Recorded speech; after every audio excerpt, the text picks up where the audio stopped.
back to the Trash Station Podcast, your gaming podcast all about the weird, unknown, and forgotten. I'm your host, Chris, here with my co-host, Max.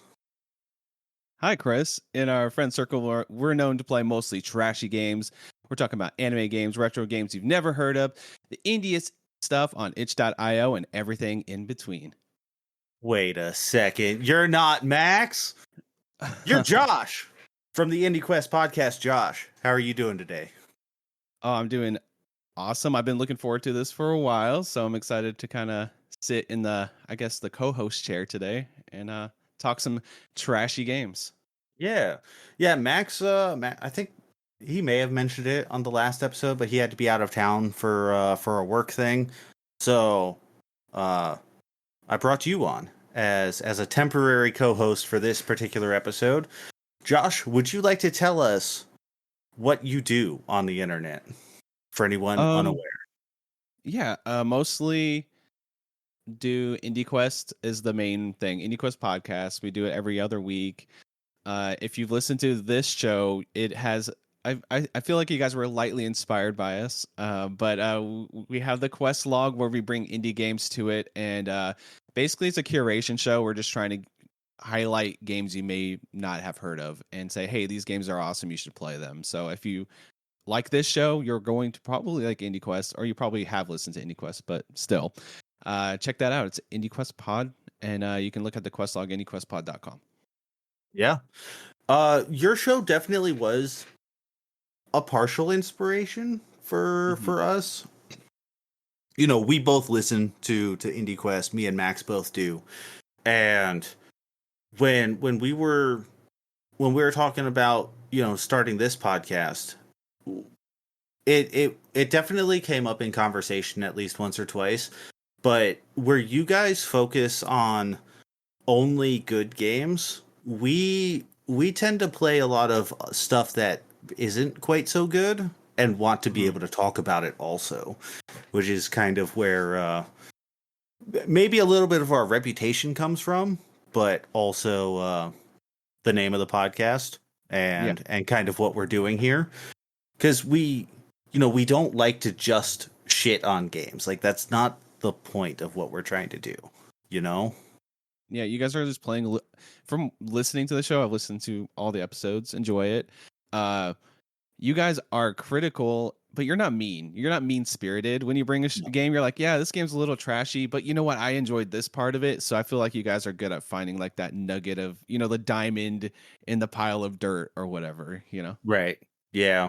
Yeah, we try. And you know, we like to play some weird things that people haven't necessarily heard of, which, you know, that's the indie stuff. Mm-hmm. And it's fun. I've been enjoying doing it. I've enjoyed listening to your podcast for, I don't know, 4 years or something like that I've been listening. However long it's been. So it's good. Yeah. I'm glad to finally have you on the show. Great. Yeah. I'm sure I miss Max already. You know, he should be here hanging out, but that's okay. Yeah, you know, I'm happy to fill the chair, but I mean, I can't fill this chair. I'm not French Canadian. I even was sitting in my work truck trying to like do an accent that somewhat sounded like him, and I'm like, dude, this is probably crossing the line into offensive. You know, I just cannot do it. You know, so I was just like, you know, I'm just gonna leave that on the table. I'm not even gonna try it. Yeah, that's fair. That's fair. I wouldn't want to try and impersonate that accent anyway. But it's a great accent, Max. I know you're listening. But let's go ahead and jump into some games. We have several games that we've been playing, and Josh, you have more than me, so why don't you take the honors here and take the first game? Sure, sounds good. So I'm going to kind of roll the first game into 2 games, and there's a reason why I'm doing that. Perfect. They're both Vampire Survivors likes or bullet hell games or bullet heaven games, whatever you want to say. So they're very much, you're in a play field, top down, using the left analog stick to avoid enemies while things auto attack around you. So this is the same genre. So I was like, you know what? Why not talk about them both? First one I wanted to talk about is Asguards Fall. this just came out in early access. I got the code from Mr. Mo in the community, which was pretty cool. He just randomly sent it to me one day and it hadn't even released yet. So I was like, you know what? When that comes out, I'll do some runs on that.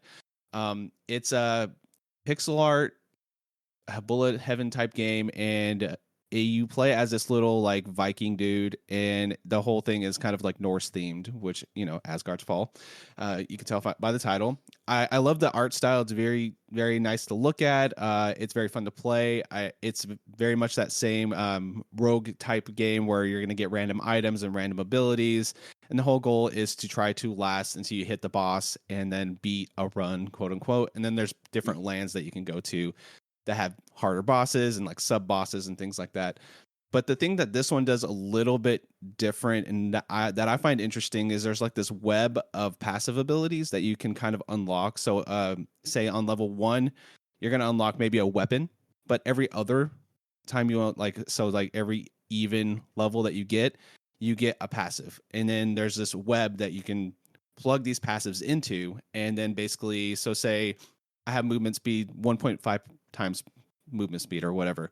You can also like get like multipliers that you can stack on top of that will feed into that gem basically as you're slotting it in. So so the whole thing is kind of trying to make this web of like crazy busted builds, but as you get the passives. So it kind of sounds a little bit like the sphere grid from Final Fantasy X, the way you're describing it. Yeah, it has some of that DNA for sure. And okay. I think that's probably what it has and what it rides on this game the most as something that's unique in the genre, because, you know, you can be very reductive for this genre. Like, yeah, I'm just moving the left analog stick around and I'm just getting random items and just like, it's a slideshow. It's just a crazy like slot machine, right? That you're playing. Yep. But there is some nuance to the genre, and I get addicted to these occasionally. I'm just like, all right, I somehow played 15 hours of this, 20 hours of this. I don't know how this happened. Right. But on this one, I was like, this is a really nice first outing for an early access title. I played maybe like 3 runs and got a little into it. I'm like, you know what? I'm going to shelve it for now. I'm going to come back to it whenever it gets 1.0, but definitely one to keep on your radar if that's, you know, your type of genre, or if you're interested in that. And right now, I'm just going to throw it on the tier list. I almost said quest log because I'm so used to saying that as a B tier. This is fine right now, but it is early access, so definitely has some room for improvement on that one. Cool, awesome.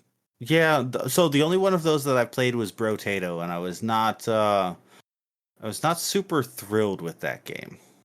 That game is like, I played through my partner and I played through the entire game like in co-op on that one, and it can be punishing for no reason. That was my main complaint with that one. Is like it can on Brotato, it's just like you just get overwhelmed out of nowhere when you feel like you're powerful enough, and then occasionally you just feel like you can't get the item, which I think you brought up on the show here is you can't get the item that you want to like level up. Like I'm trying to level up axes, but I haven't seen an axe for like 5 waves. What the hell, you know? Yeah, that was definitely one of my problems with that game. The way you're describing this level up system in Asgard's Fall makes me a little bit more interested, but I don't know. I don't know if I would actually dive into another one of these, if I'm being honest with you. Well, we'll go ahead and jump into the other one I have here that I listed. This one is in 1.0. It's called Rogue Genesia or Genesia, you know, however you pronounce that. So this one begins with a G. G, like Genesis, but with IA at the end, I guess. Yeah. This one has a HD 2D style, kind of. It's kind of cool. It has like a 3D environment with like 2D pixels that are kind of like stacked on the environment, kind of similar to like a Octopath or something like that. What's cool about this one is it has different levels and stages that you go through, and it basically with branching paths similar to like Slay the Spire. Have you ever played Slay the Spire? Or nope.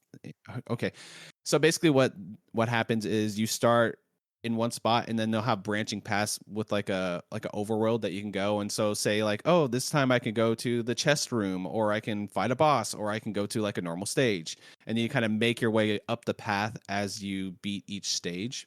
Okay. So yeah. So I don't know if I'm describing this well, but you beat this like beat the like zone, And then there are multiple zones to get to the final boss, basically. And you can have choices on which zone you want to go to next, which might have a random element or like a chest that you can get, like a special item or a mini boss. And then the whole goal is to level up your character. And the same type of thing, you're playing it with the left analog stick mainly. And then there's a dash in this game that you can level up, which I think makes it pretty unique for the genre. So you can actually like dash pretty much across the map if you really level that thing up, which is pretty cool. So it's like, I'm screwed right now. I'm getting swarmed. I can just hit the dash button. I'm just out of here, you know? And then a lot of times you can actually make that dash damage enemies too, which is nice. So you can just dash right through a bunch of enemies, and it makes it pretty interesting.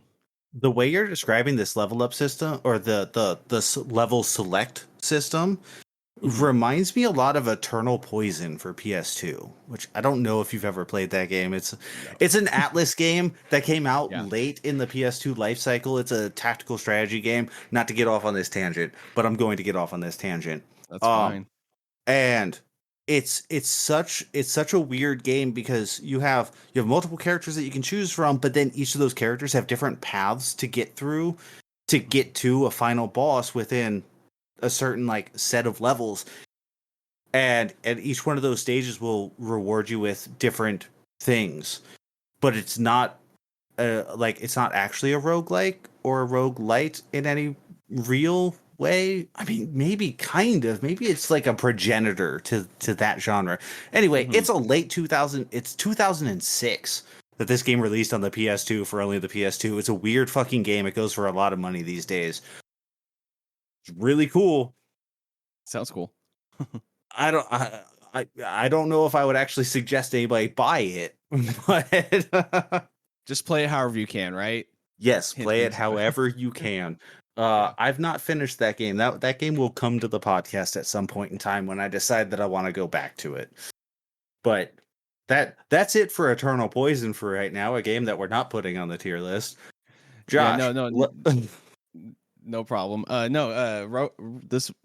figured I would bring two games that maybe you or Max wouldn't bring to the show. I don't know how often he plays that genre. I know you're not really interested in it, so I was like, I've been kind of tinkering with them. So, but yeah, Rogue Genesia is pretty cool. I think this one really stands out from especially an art style standpoint. The weapons feel really cool to like level up, and just there's a lot of discoverability in like the synergies on the weapons, because that's really one of the main things in like Vampire Survivors or any of these type of games, or like Hollow Cure, which I know not many people know, but I love that game. But anyway, you can get like a couple of weapons leveled all the way up, and then they combine into like a super weapon basically in these games. Okay. So when you do that in this game, it just feels so good and so powerful, and then like it's very satisfying. I don't know how deep I really will go with this one. I did maybe 4 or 5 runs, probably played it only a few hours. It like the runs, things is nice about this, and having like a handheld Steam Deck, that I can just pick up and play, is these games are good to just like, I have 30 minutes, I need to kill before I go out to the grocery store or whatever.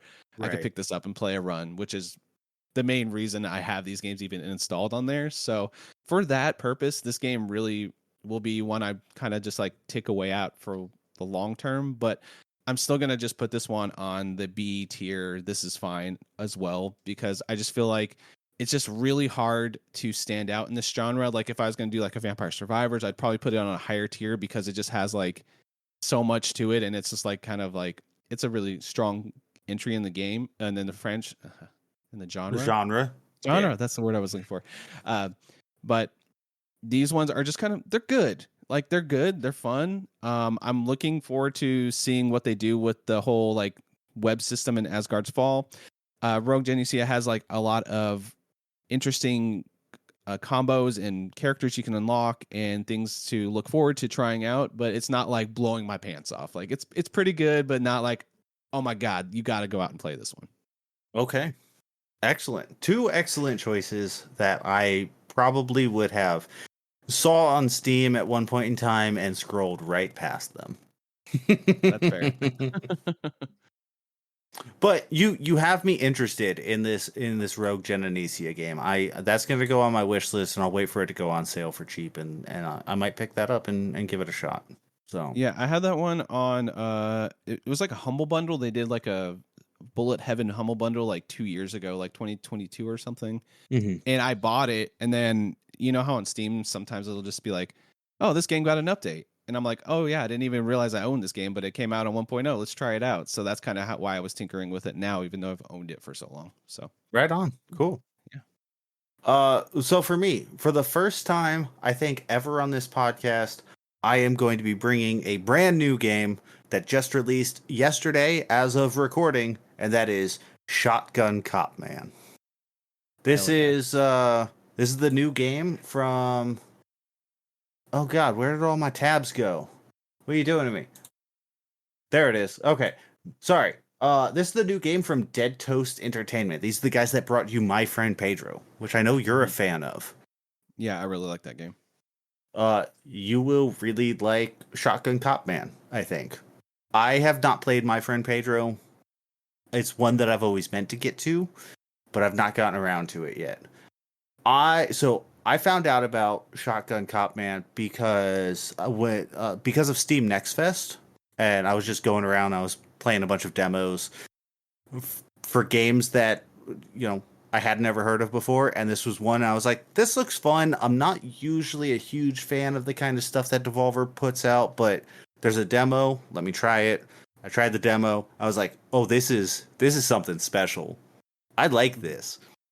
So I bought it, and I played about 2 hours of it on stream yesterday, and it lived up to my expectations after that demo. It's really, really, really fun.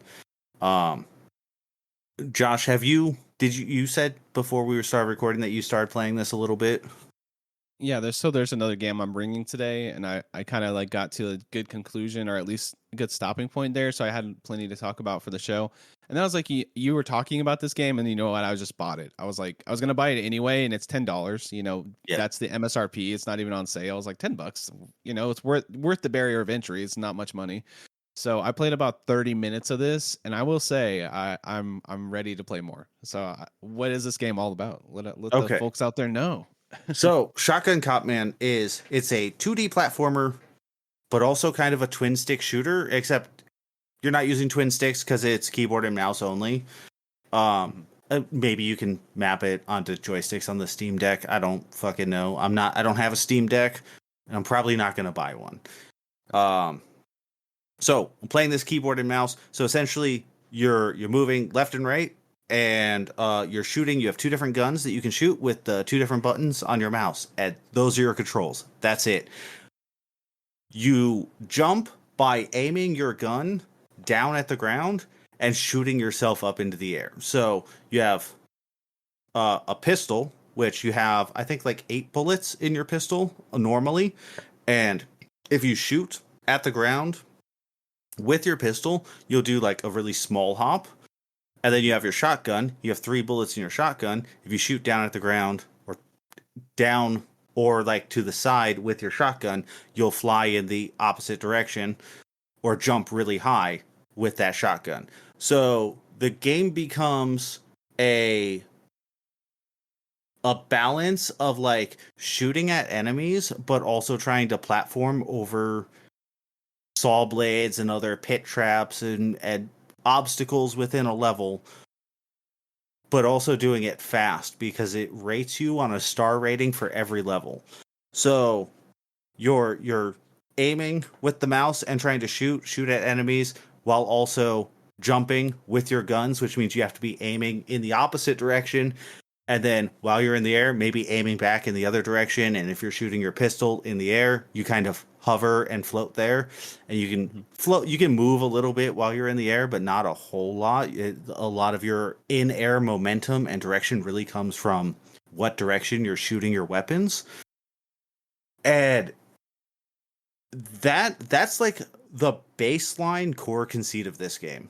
And then as you get into the later and later levels, they start adding on other little things that I wouldn't have necessarily thought of to like make this more interesting than I thought it was going to be. So like the really simple concepts, like you have to shoot a switch to move a platform, but you have to like So you might have to shoot a switch to move a platform to then get to a different space on a level, but then shoot that switch again. But you might be blocked by like another platform to shoot at that switch. So you have to find a way to be able to shoot at it while also platforming across to get to another place to be able to then move another door or whatever.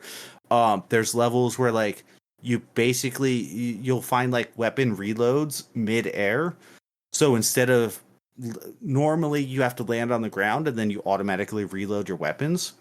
In some of the later levels, instead, you have to find these weapon reloads mid-air. So you have to like continuously jump in air and try and make sure you're picking up these reloads. Otherwise, you're going to fall and die on the spikes. And so they keep changing up the gameplay in very slight ways in each of like the sets of stages. I've gotten into the 5th world, and each one of the worlds kind of just changes it up just a little bit. Like it starts pretty simple, and then it adds a little thing, and then it adds a little thing, and then it adds another little thing, and it's just, man, it's fun. This is a good fucking video game. Yeah, I was playing some last night. The thing I like to do, if they let me, is I kind of wanted to like scroll, see how many levels there were, and I was like scrolling for a while. I'm like, there are a lot of stages in this game. I'll say that first, but I was playing it with my Steam Deck actually docked with a DualSense, and it works really good on controller. You'd be surprised. So on controller, it's the left and right analog sticks. So obviously to move with the left analog stick, right stick will aim the weapon, and then left trigger is shoot the shotgun to do the jump platforming stuff, and then the right trigger is just to shoot the gun. So it kind of feels like a twin stick shooter basically when you have it on the controller, which it works pretty good. Fantastic. Yeah, I think I could see this working fine like that, actually. So hopefully this game gets enough support. He's able to port it to consoles, and people on PlayStation and Switch will be able to have access to it, because I think it's just on Steam right now. Oh, I didn't know that. I just assumed it came out on everything. I didn't realize that it was just a Steam release. I think that's right. Yeah, it's just Steam right now. Okay. Yeah, it's Devolver Digital, right? I think so. Yeah, they published it. Yeah, so I can see this coming out like whenever in a year or something, or 6 months, on PlayStation or something like that. So Right. I appreciate the sense of humor. I mean, right when you get into it, you do like a close up of Shotgun Cop Man, and it looks like early 90s polygons, and then you see Satan, and he just flips you off and says, "Fuck you, Shotgun Cop Man." It's great. He does that at the start of every level. So every level that you go into, there will be another little scene with your guy Shotgun Cop Man, and he'll say some other line that's vaguely related to the police. And he's talking to the devil, because that's the whole core conceit of the game, is that you're going into hell to arrest Satan. And every level, Satan just flips you off and is like, "Fuck you, Shotgun Cop Man," and then flies off. It's so good. It is. And I mean, graphically, it's not much to look at. It's a pretty basic, like maybe vector art, kind of. It almost looks like something that would have been made in Flash 15 years ago. Like, it's nothing to write home about in terms of like visual quality, but this is a gameplay game, and that's what matters. And the gameplay is really, really fun. I always like to say games that have like an art style like this, they have Newgrounds energy. It's like, this is when you would tell your friends on the playgrounds, like, "Hey, you need to go Newgrounds and play Shotgun Cop, man. Trust me, it's great," For sure. Oh man, I loved Newgrounds back in the day. That was a good time. But I am going to put this game on the tier list, and I think I'm going to put this into the A tier as a great game for right now. I want to finish it. I want to see what else it has going on. I looked through the levels also, and I believe that there's 9 worlds, so the 9 circles of hell, and then each one of those levels has 12 stages, culminating in a boss fight at the final stage. And some of those bosses are actually quite difficult. So I suspect that when I get even farther into this game, I'm going to start struggling a little bit, because I've already gotten to the point where I'm like, I'm not getting 3 stars in every level. And I think it's going to continue on that path to where I'm like, I may not be able to finish this game very easily. I'm gonna try. I'm sure as hell gonna try. I've got 2 weeks until the next episode. I think I can beat it by the next episode, but this game might get hard. We'll see. Yeah, my question was, you know how they have the ratings? Does it lock you out of levels? Do you know what that is for, or is that just for like leaderboard stuff? I believe it's just leaderboards. Okay. As far as I know, it's not locking you out of levels because I've gotten like 1 star on most of the levels in the past couple of worlds, and You're just moving through it. yeah, I just keep going. Every once in a while, since I was playing it on stream, I kept wanting to just keep moving forward, but I was getting that itch a little bit to be like, oh, I'm only like 3 seconds off from the speedrun time star. I could go back and get that, no problem.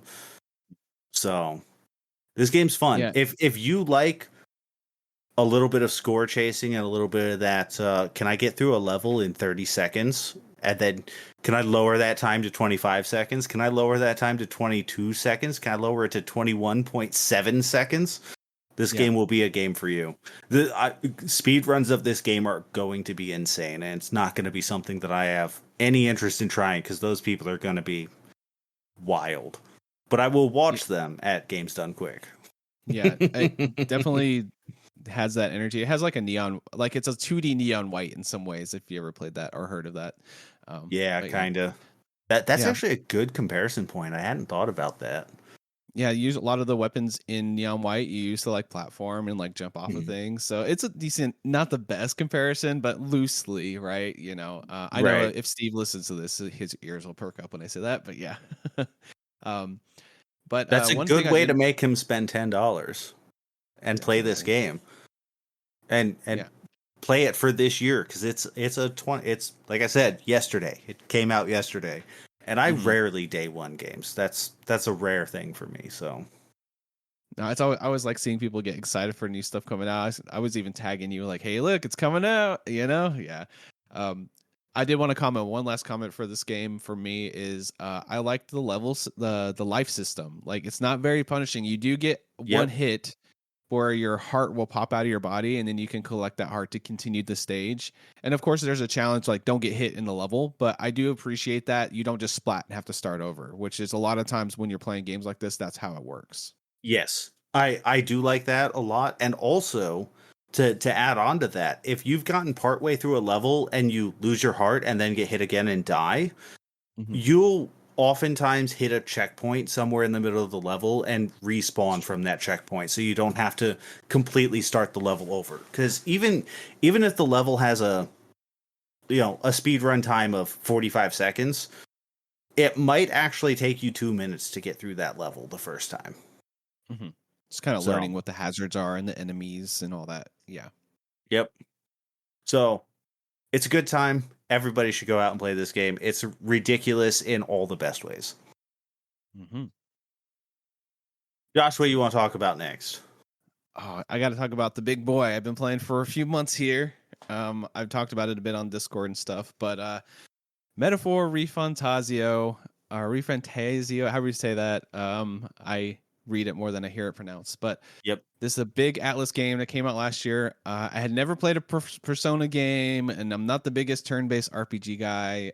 So the way I got into this game was there was a trial or a demo. In the demo for Atlas games, apparently are always like this, but it was 8 hours long, and I played the whole 8 hours, and I just wanted more. So it went directly on my Christmas list, and I got it for Christmas, and been kind of like noodling on it, between other games since then. Nice. So finally roll credits. I think it was a couple days ago, like 3 or 4 days ago, maybe last weekend. But this game is incredible. I really enjoyed my time with it. So there's a lot to talk about for this game. It's very long. It's like average length of time, I think, is like 80 on how long to beat, 80 hours.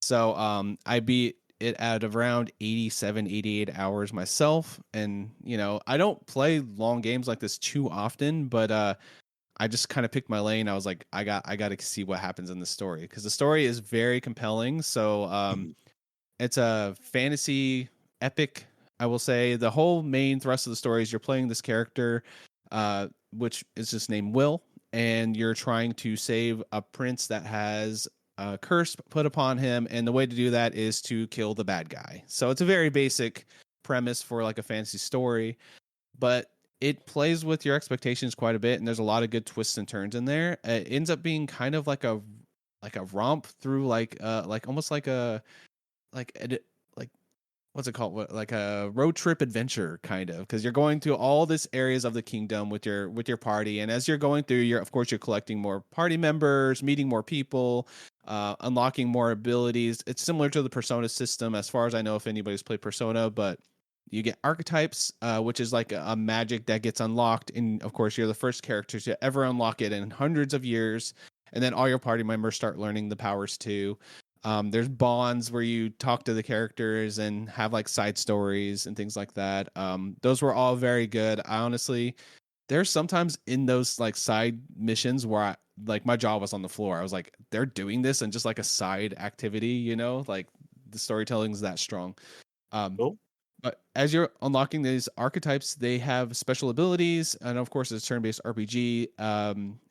You can actually inherit other abilities from other archetypes. So say you have like a wizard archetype that has an electric attack, and you want to stick with the main seeker because the main character is a seeker archetype, which is kind of like wind powered stuff. It's like, okay, I want some wind attacks, but I want that electric attack too. You can actually inherit a power from other archetypes. So it's kind of like a lot of mixing and matching like different powers. And then you have 5 main party members in your party by the end of the game, and then it's kind of like, okay, let's try to build the best build for this enemy I have to fight. Okay, these are he's resistant to strike, but hey, maybe he's not resistant to fire attacks, or something like that. So you can also have characters that will make them weak to other things. So it's a lot of just building your party, and it starts getting very nerdy, but in a way that I really appreciated and just felt very satisfying to level up. And there's like grind. So like I'll just keep talking about this game forever, but they have this overworld combat that's more like hack and slash style. Okay. So if you are 3 levels or over of an enemy, and you can do like a scan ability. So say I'm like, there's an enemy in there that's level 10 and I'm level 15, you can just hack and slash them in the overworld with just like real-time combat, and get level up and experience through that. And then occasionally there'll be a dungeon, right? And then there'll be 2 gems sitting next to this dungeon, and then enemies will just infinitely spawn from those gems. So it's like, okay, they want you to grind here. So there are areas where you almost feel like they're specifically tailored to grind Right. in those areas. So I was like, all right, this is a great podcast game, because it's like, okay, I have this big dungeon. I need to level up like 4 or 5 levels. I'm just going to sit here for an hour and just grind. I never really had a game like that. I know that many people are like, yeah, Josh, that's how these games are. But Right. hey, to me, it was my first like real experience with that, I would say. But from beyond that, I love the characters. The story was just grabbed me. Like it really felt like watching an entire anime series, like not just a season, like a whole series from the beginning to the end. Even like when you go to like a new town, it feels like the start of a new season of an anime. You're like, oh, you're meeting some new characters. There's a new big bad that you got to go fight. Of course, there's the ever looming bad guy of Luis. He's like the big bad guy of the game, and one of the best villains, I would say, in almost any game I've ever played. He's just evil, and he thinks he's right, and of course he's not right, but he thinks his way is right, and that's the best villains anyway, like where you kind of like you can see his side, a little bit. Yep. Yeah. And as you're going through the towns, you meet all the people, and then you're trying to level up so many different things. You're leveling up your archetypes, you're leveling up your main level, you're leveling up like your eloquence and your speech ability and your courage and all this stuff, so you can talk to other characters in the game and like unlock new skill tree things to get the side quest all buttoned up and stuff. But all that to say is like I really enjoyed their take on fantasy, because I feel like a lot of times when you think fantasy, you think Tolkien fantasy, right? You think, okay, there's going to be elves, there's going to be orcs, there's going to be this and that. But in here, it's kind of like, I mean, for lack of a better word, they're kind of furries. Like all the different races in this, there's cat people, there's like bat, like one of your side characters or one of your party members like is like a bat. He's a Ujeef, which is basically is like a bat character, like that can talk and stuff. There's a lot of reasons why the characters are like that, and that it gets explained throughout the story. But I just really found it interesting that it wasn't afraid to talk about race. It wasn't afraid to talk about politics. Like the whole like thing that's going on is the king gets killed. So there's this giant like planetoid face king in the sky. He just appears one day and he's like, okay, we're going to have a competition, and whoever gets the most votes basically is going to be a king. So it's kind of a take on democracy a little bit, and it's kind of talking about a little bit of the politics behind like what different people believes. There's like somebody that's a little bit more focused on like religious elements, or some people that are more focused on like you know, people like just a certain race, like, oh, we should be the number one race, you know, or whatever. So it's kind of cool to have, you can even have debates on like a podium with people and like have different various opinions and things like that, just to hear like there's like a character that all she wants to do is just kill all the rich people, you know. She's like, they don't deserve to live, why do they have all this wealth, you know, things like that. So so it's not like when the giant faces came down in Rick and Morty and just wanted a music competition. I'm gonna shit on the floor. No. Anyway, but I really appreciated like the story, and it's kind of batshit if you just talk about it like this, but it really makes sense in universe. But like I said, it's the most, like, if you're into like high fantasy, and if you're into anime, and if you're into like Atlas RPGs, like I know that a lot of people ears are perking up, and I know this game got a lot of awards, so I'm not saying anything new per se, but I really thought there were times, I'll say, that I felt like the game was a little too long. Like, but you know, I knew it was going to be a long game, but I'd be like, okay, I feel like this should be the end of the game. Oh no, you got to do another 10 hours. All right. You know, that type of feeling. But that's probably happens a lot in like longer JRPGs too, depending. That's always kind of been one of my issues with JRPGs when I try and play them more recently. Like, I used to love them back when I was in high school and I had a lot more free time, but the older I get, the more I'm like, why can't you just wrap up at fucking 25 hours, man? Like, I'm ready to be done with this. Yeah, it's like that Claire Obscure game that just came out, and everyone's like, oh, it's 30 hours. And I'm like, that sounds great. I could do 30 hours, you know? Yes. Yeah. But you know, so every year I tend to pick like 2 to 3, like these are the long games. I'm just going to be kind of just grinding in, you know, the meatier games, and then I'll play other stuff in between. I did that last year with Final Fantasy 16, and later this year, when Death Stranding 2 comes out, that's going to be like the big game I like focus on, and then have, you know, smaller indies and stuff in between. So that's pretty much what this one played. And this month, beginning of April, I'm like, yeah, I'll bust this out in a couple weeks. I'm close to the end. I was like 55 hours in. No, I still had, 30 hours almost to play. Yeah. So that took up most of my April gaming, you know, trying to sneak in a few hours here and there at night and things like that. And this game's really hard to do that, because like if I know I'm about to hit a big story moment, it's going to be 2 to 3 hours of like dialogue and cutscenes and fighting and this and that. So like the last night I was like, last boss, I'm like, I've been grinding for like 2-3 hours, and I'm like, all right, let's go beat him. It took me like, between the fight and like the last few cutscenes, it was like 4 hours of me just sitting there, like just to get this conclusion. And I'm like, it was worth it. Like, I really enjoyed the conclusion. Like, it wrapped all the loose ends up and everything, and I think it comes to a really nice like conclusion at the end. But it was still at the end, I was really feeling it. I was like, man, that was a lot of hours, you know? Yeah, I completely understand. So the thing, all the negatives aside, I mean, I can put the criticisms out there. It's a little too long. It's a little grindy. There are some areas, maybe some fetch quests that aren't needed, things like that. But I think from like a character standpoint, storytelling standpoint, gameplay, all of it like together, it's hard for me to say that this game is anything less than an S tier absolute banger. Like that's where I'm going to put it on the tier list today. Cause like like I can sit here and I can nitpick this game forever, but in a year from now, I'm just going to remember the characters in the game so fondly. You know, it's going to be the thing that I remember the most. I'm not going to remember the one dungeon where I'm just doing a tower over and over again to level up to level 70. I'm not going to remember next year. You know, I'm going to remember the amazing moment I had with such and such character, you know. Right. Totally makes sense. And that seems to be the general vibe I get about this game, is that everybody seems to like it quite a bit, and yeah, makes sense. I get it. Yeah. How much of a JRPG guy are you like nowadays? Like, do you play much of these? No, so if I am in the mood for a big RPG, I play a strategy RPG instead.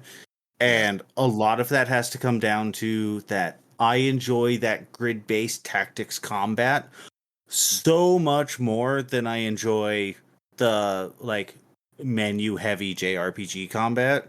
I would rather be in one combat encounter for an hour and a half than hit a random encounter and just wipe out the enemies every 25 seconds or a minute or whatever it is in a JRPG. So I have a strategy RPG that I've been slowly grinding on all year that I'm still working through, called Phantom Brave. I believe it's one of the ones from Nippon Ichi that was released on PS2. Yeah, it is Phantom Brave, and so like I'll put that in, and I've streamed it a couple of times, and I'll play through a couple of missions. The story is basic, so it's not something where I'm like super concerned about anything like that, and you know, I'll just do a couple combat encounters and then put it down for a few weeks, and then play in a couple of combat encounters and then put it down for a few weeks, and I'll slowly grind through it that way. Yeah, that's nice. I did appreciate quite a bit how this game had the overworld world combat where you can like see the enemies, kind of like, you know, Chrono Trigger or whatever. That does like, sound you can, cool.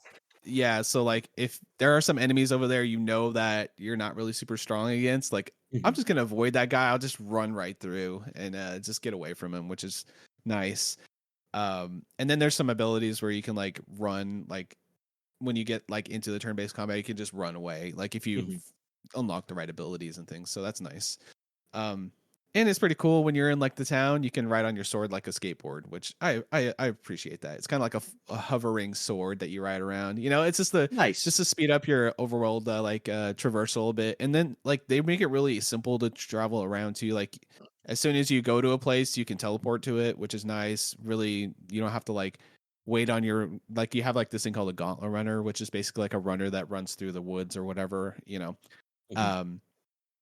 You don't have to travel on that once you go to a place one time. So that's really nice. So it's like, okay, I'm going to go back to like the ocean town Browhaven, and I'm going to go to the Coliseum. I can just teleport over to the Coliseum and do some Coliseum stuff, you know, which is really nice.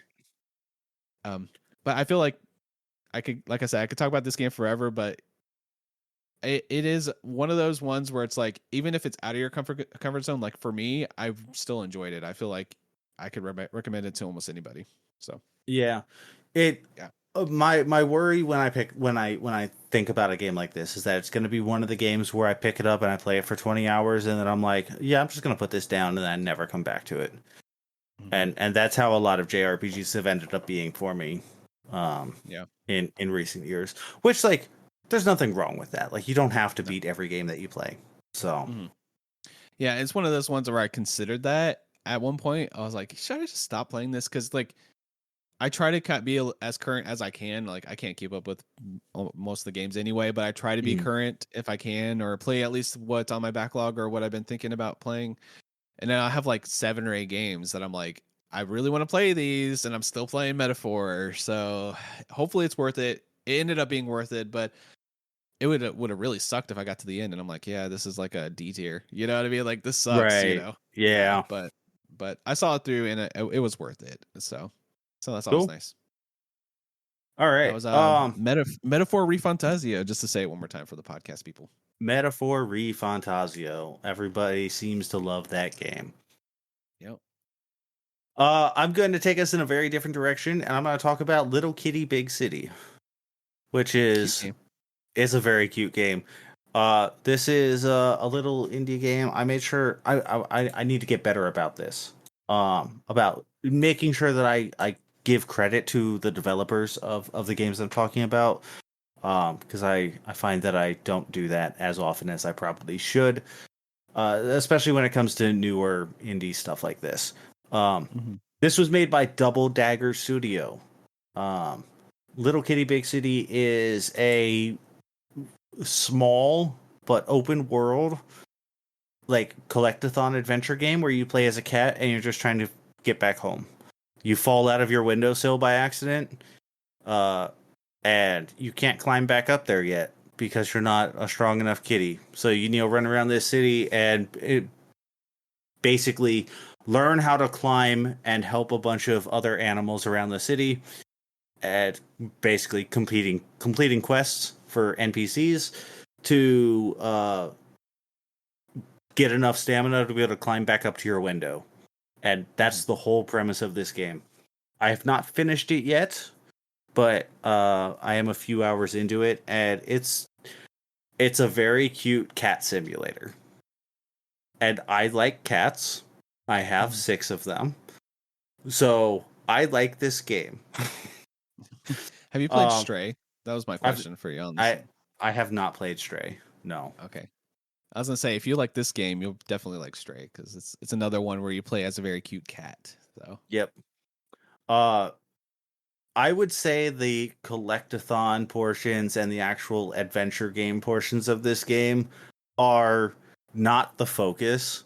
The focus is really just on you being a cat. So like one of the quests that I had to do for a cat was to like jump up onto a couple of shelves and knock off these jars of jam. And that was it for the quest. That's all I had to do. And then throughout the world, you can find, there's a couple different collectibles that you can find.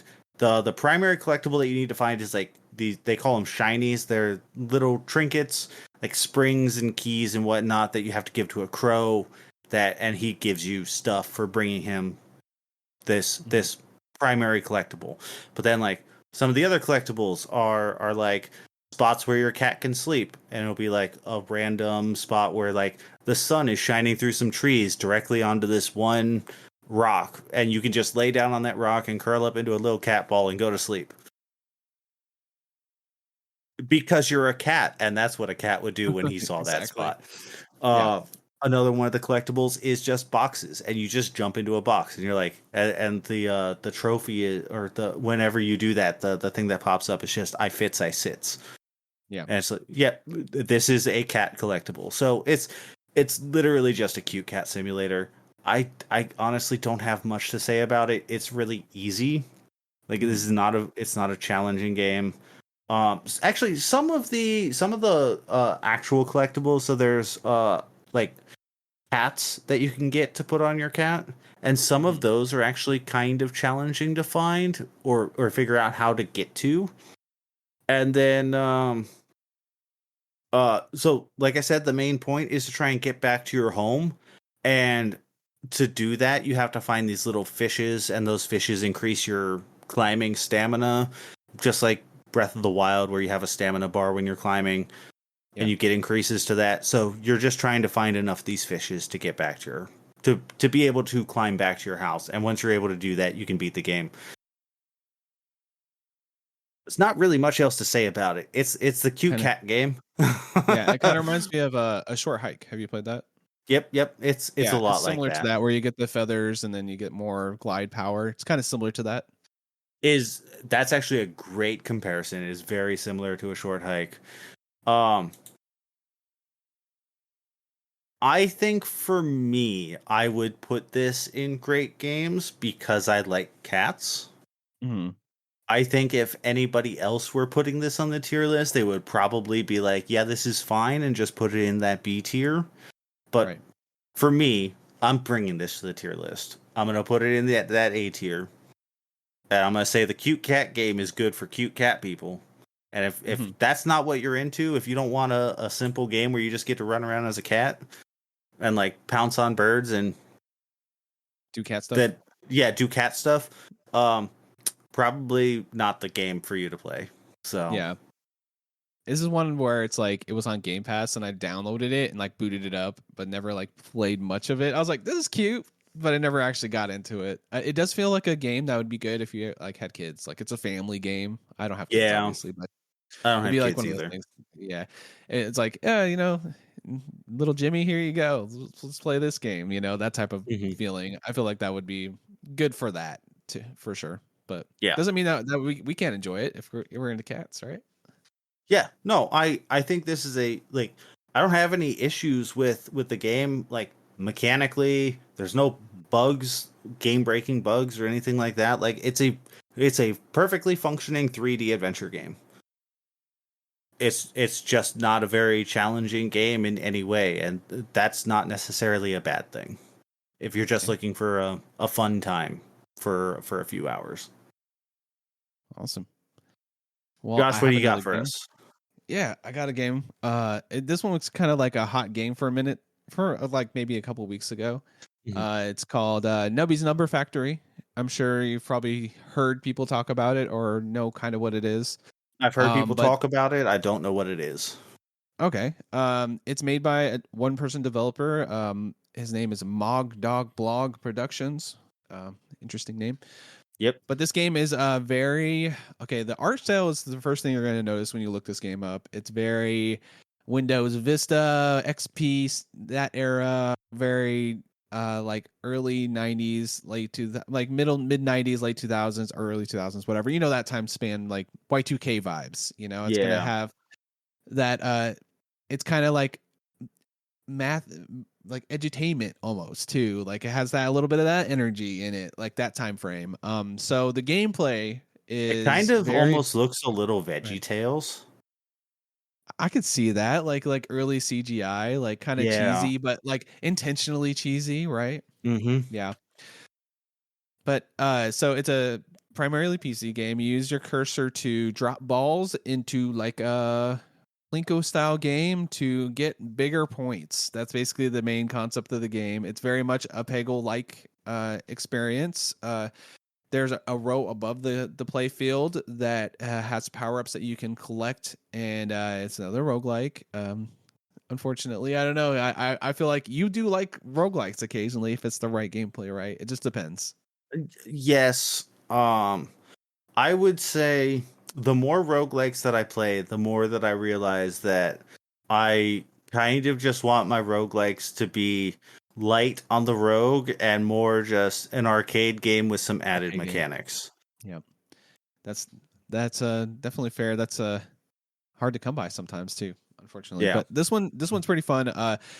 It's very Peggle like. I know Max would be. I don't know if he's tried this game, but it's definitely one he would really enjoy because of that element. You drop the ball, and the top, like unlock field, like power up field, I guess, will affect the lanes below. Just so you know, I do like Peggle also. Like Max. Oh, you do like Peggle. Max likes Peggle. I like Peggle. I got you. You're like there's a tier there. Like you're like that's a good game. I enjoyed my time. He's like, this is my game. I love it. Yeah. Type of feeling. Yeah. So yeah, the top field, it gives you like random items. I can't name any of them off the top of my head, but basically like they'll be like, okay, every one of these ones with spikes will give you like a 2-time multiplier, or this one will, if you hit 10 pegs, you get a little bonus on this. So it's basically that, and then you're trying to hit a score each round. So the sun doesn't explode. I think that's the story. It's a kind of abstract story, but it's kind of silly and goofy, but it is really fun. It's one of those ones where once you get a good synergy going, like, okay, this one combines into this one, into this one, into this one, you can like click it and it'll just continuously like explode with colors if you do it right. You just got to unlock the right thing. So it's one of those, I got to make the number bigger any way I can possibly make the number bigger. And I'll say that it's not the most challenging one of these. You just got to get lucky. I feel like this game's more luck based on the items that you get. Unfortunately, I mean, I know that's a notch in the negative column for a lot of people, but I do think for the price, I think it's like $4, $4.99, and when it's not on sale. Yeah, so for $5, I really think this is worth checking out if you're into like Peggle or Plinko style games. But I think that's really all I have to say about this one. But I had a good time. I finished a run and I was like, you know what, I'm good. This is it for me. I had my fun with it. I probably played it for like 3-4 hours, but it's good couple of evenings out of that one. I'll probably wait for this to go on like 50% off and get it for $250 and play a few runs and then be like, I don't think I like this, and then never play it again. Yeah, and I think the game itself is like fun enough to probably slot pretty comfortably in like a lower ranking A tier. Like it's a great game. Like I really recommend it for what it is. But I feel like if somebody was like not into this style of game, they wouldn't really feel that way. They'd be like, it's not my thing. But if it is your thing, you're gonna have a really great time with it. Okay. Putting it right into the A tier. All right. I see how this is. Mister, I'm always putting stuff in the main quest, so I guess I gotta be like that here too, a little bit. Yeah. Just a little. All right. Josh, before I move on to my next game, I have to use the restroom really quick. So I'm gonna take a break here. Fine. That's fine, I'll take a break too. All right, I'll be right back.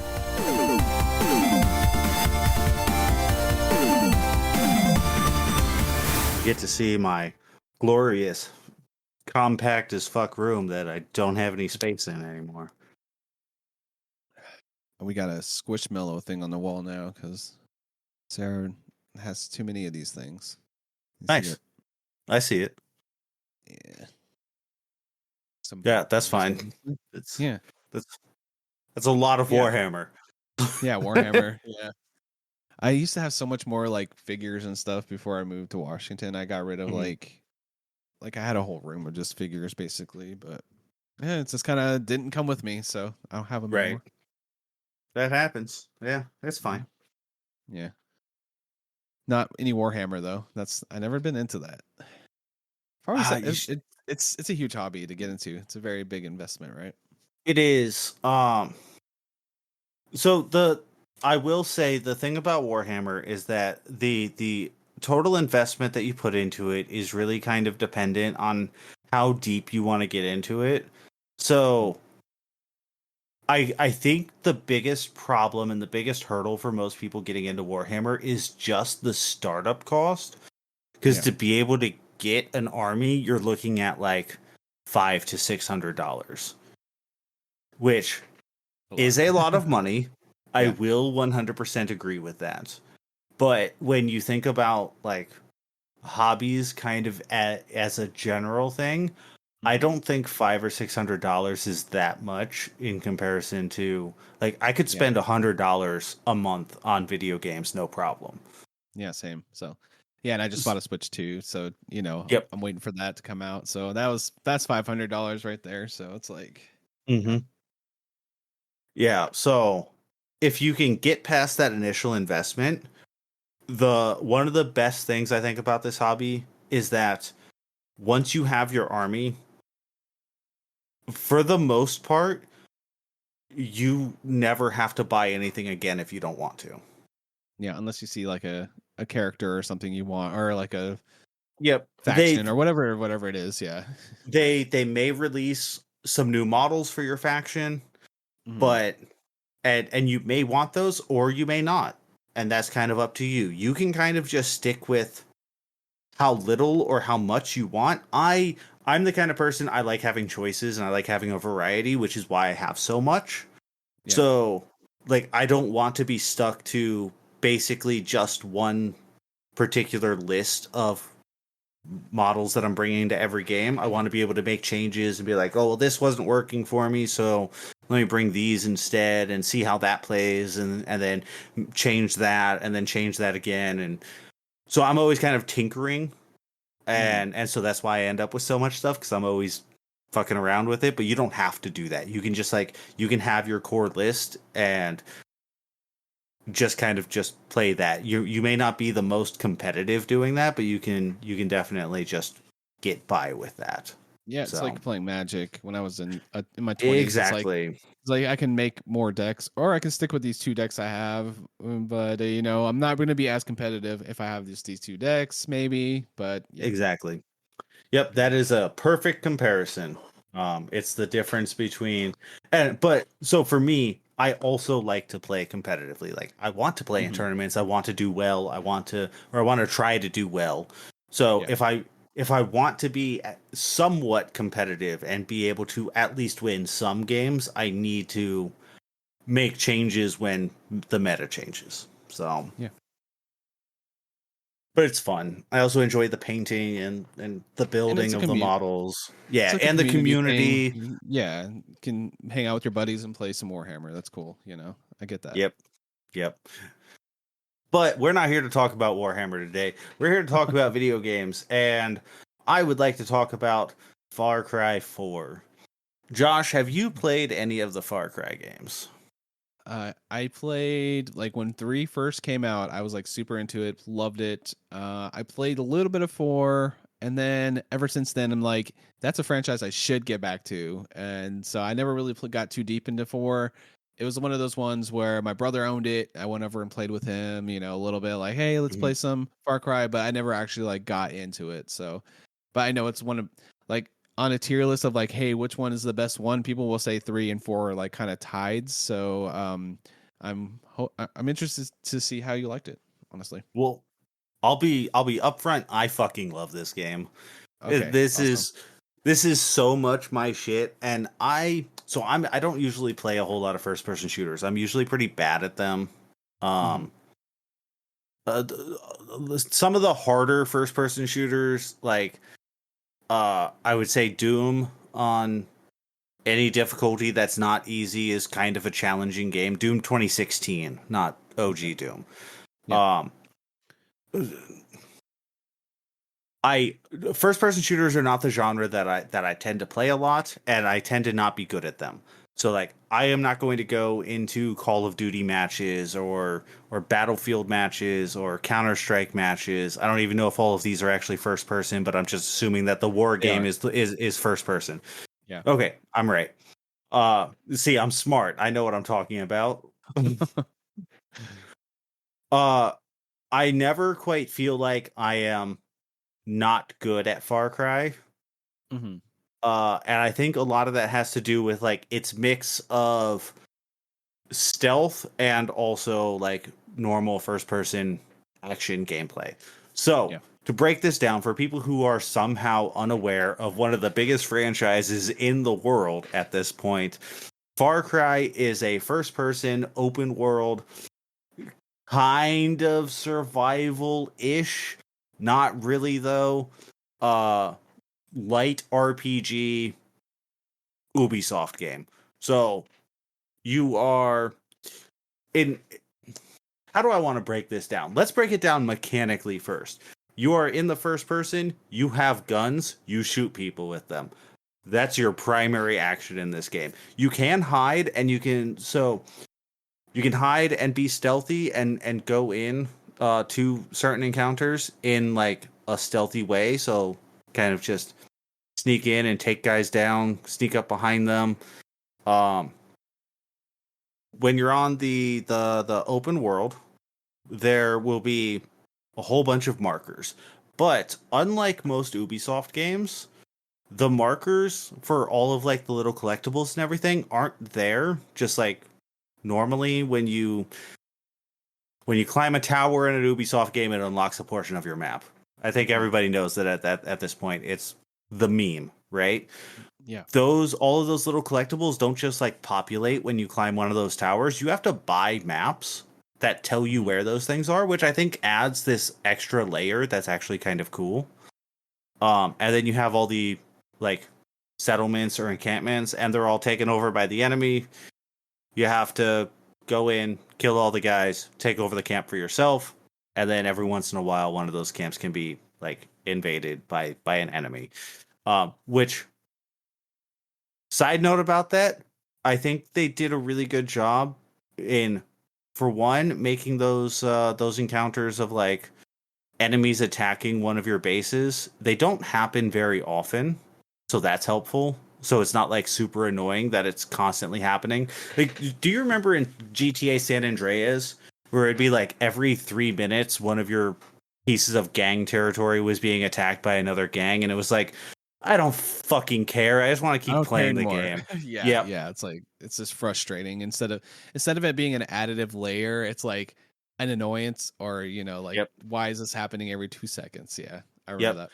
this never feels like an annoyance. It'll be like I sit down for a 4-hour gameplay session and it might not happen that entire time, which is great. When it does happen, it's just like it's always the camp that you're closest to, and in my experience, it's usually like I just left the camp to go start a mission, and then they're like, "Oh, hey, somebody's fucking attacking us. Come help." So I just have to turn around. And when you go to like redefend one of those locations, I'm never going in stealthy. I'm going in guns blazing. I'm like throwing Molotov cocktails directly onto guys. I'm machine guns, shotguns, blasting whoever is in front of me. It's fun. I feel like I'm kind of scatterbrained about this game, but like, what do you say about this kind of like everybody knows what a Far Cry game is, right? Or I figure most people do. Like, it's the same open world genre that every open world game is. Like, this is the formula that every other studio has based their open worlds on. Is Ubisoft's formula. So, like, do I really need to spend time explaining all of this? Probably fucking not. Probably not. But I mean, is there any particular thing about the game that, like, since we kind of know what the genre is and what the locale is, like, does it something stick out to you that's like, man, this is my favorite part of the game, or something you want to highlight? I think that would probably be the most interesting part. So there are a couple of things, actually. For one, when you're in a town and you're like buying weapons, one thing that I really appreciated was that once you've bought a weapon from like the store one time, you basically just always have it and you can always add it back into your inventory from the store. Like, it just makes life easier that you don't have to buy, like, if you buy a gun that you really like and then you run out of ammo for that gun while you're out exploring the open world and you're like, well, fuck, I need another machine gun, but I don't have ammo for this machine gun. Let me just grab this dead guy's machine gun and use that for a little while. When I go back to town, I could just get my old machine gun back. It's great. I love that kind of stuff. Like, don't make me buy it again. So that's great. The setting. I think the setting is actually really, really cool. So the only other Far Cry game that I've played is Far Cry Primal. And this is set on the same map as Far Cry Primal, except Primal was obviously like primitive human era, like Neanderthal. You know, you're hitting people with mallets and using a bow and like throwing beehives and shit. And this is modern day. It takes place in a fictional country called Kirat, which is kind of this mix of like India and like maybe Mongolia, like that whole kind of like Himalayan region. And it's a weird mix of like all of those cultures kind of smashed together into one thing. Like, there's a lot of Hinduism in this game, which is kind of cool. It's kind of weird. This is the second game that I've played that like heavily featured Hinduism this year. Who would have fucking thought? Right. I played Uncharted: The Lost Legacy earlier this year. I love that. That's probably my favorite Uncharted game, man. That It's game's really incredible. good. Yeah, I don't know if it's my favorite Uncharted game. I really like Uncharted 2. 2's great. I love 4 as well. So it's kind of like 2, 4, and Lost Legacy. On any day, I could be like, yeah, it's my favorite, because they're all like, they all have such good moments. I don't know, those 5, like 1, 2, 3, 4, and Lost Legacy. I've not played the ones that were on Vita. I haven't either. So I can't say about that one. Was there 1 or 2 on Vita? I don't remember. It doesn't matter. We're not talking about Uncharted. I don't know. I could probably say that any one of those Uncharted games are my favorite, because they're the same basic formula, kind of like this is, like Far Cry is, where it's just an Uncharted game. Like, you're gonna get that Naughty Dog game, and if you like that formula, you're probably gonna like what they put out. So, and I do. I like that formula, and apparently I fucking like Far Cry's formula too. What else? So the setting. We'll get back to that. Kirat is really cool. It has a lot to do with like Hindu myth, and a lot of the characters are talking about like Hindu myth, and you can actually go into like this spirit realm where you are playing somebody else and you're like fighting against demons and trying to ring these bells, and that's this whole separate side quest. I found that really, really kind of interesting. The with the main like story missions of this game, I think one of the most interesting things that it does is that every couple of missions you'll have a choice between two different characters. I don't remember their names. It doesn't matter. And you'll have to choose like which one of these two characters you want to support for this next mission. And it'll be like, well, this character, she wants to go and gather intel about this thing because that's going to save more lives in the future. And the other guy's like, well, we have to go and attack the enemy right now because they're currently like attacking, one of our villages. So you have to make this kind of moral choice at points in this game where you have to choose between one of these two people, and they both have a strong argument for why their choice is the right choice and the choice that you should be following. I've mostly been following the woman because she's like, her kind of thing is that like she wants to bring the country forward into the future and in like to the modern era, and the guy seems kind of a little bit misogynist, and he's like, well, what's the way I should put this? Dated, maybe? Maybe dated. He's very traditional in like his Hindu values, and like Right. the women shouldn't have a say in like what's happening in the country. And it's like, yeah, I don't think I'm okay with that. Like, yeah, she has a valid fucking point about the shit that she's saying. So, yeah, it's just fun. Like, yeah. if you like an open world game, Far Cry is just a fun time. And Far Cry 4 it's just fun to run around and shoot guys and not really, worry about it. Whenever I go into one of these towns, I always make a decision before I go into like the enemy base, and I'm like, well, do I want to go in sneaky and try and stealth through the whole thing, which is fun in its own right? Yeah. Or do I want to just go in guns blazing and fuck everybody up and cause all sorts of chaos, which is also its own kind of fun. So it's just a good time, man. I like playing a bunch of shitty indie games, but every once in a while you got to have your gaming junk food and just play the big AAA game also. Yeah. Does this one have the like caged animals you can unleash? Like yep. Because I know there's one. It might have been 4. Honestly, I don't remember. But I think it is. Like, yeah, you can like unleash a tiger or something like on people. Yep. Yeah, that's cool. Also, another question is: does this one have a wingsuit? Because I know there's an entry that has a wingsuit. Okay, cool. That's awesome. So you can just like fly down onto a settlement and just like start shooting and stuff. Yep. Yeah, one of my favorite ways to travel in this game is to find these little helicopters. They're like these little one-person helicopters, and I'll fly them as high up into the air as they'll allow me to go. And then I just say, fuck that helicopter, and I drop the helicopter and just jump onto the wingsuit and fly on the wingsuit to my destination. That's awesome. Because the location's a blip that you can see on your screen at all points in time anyway, so you know where you're going.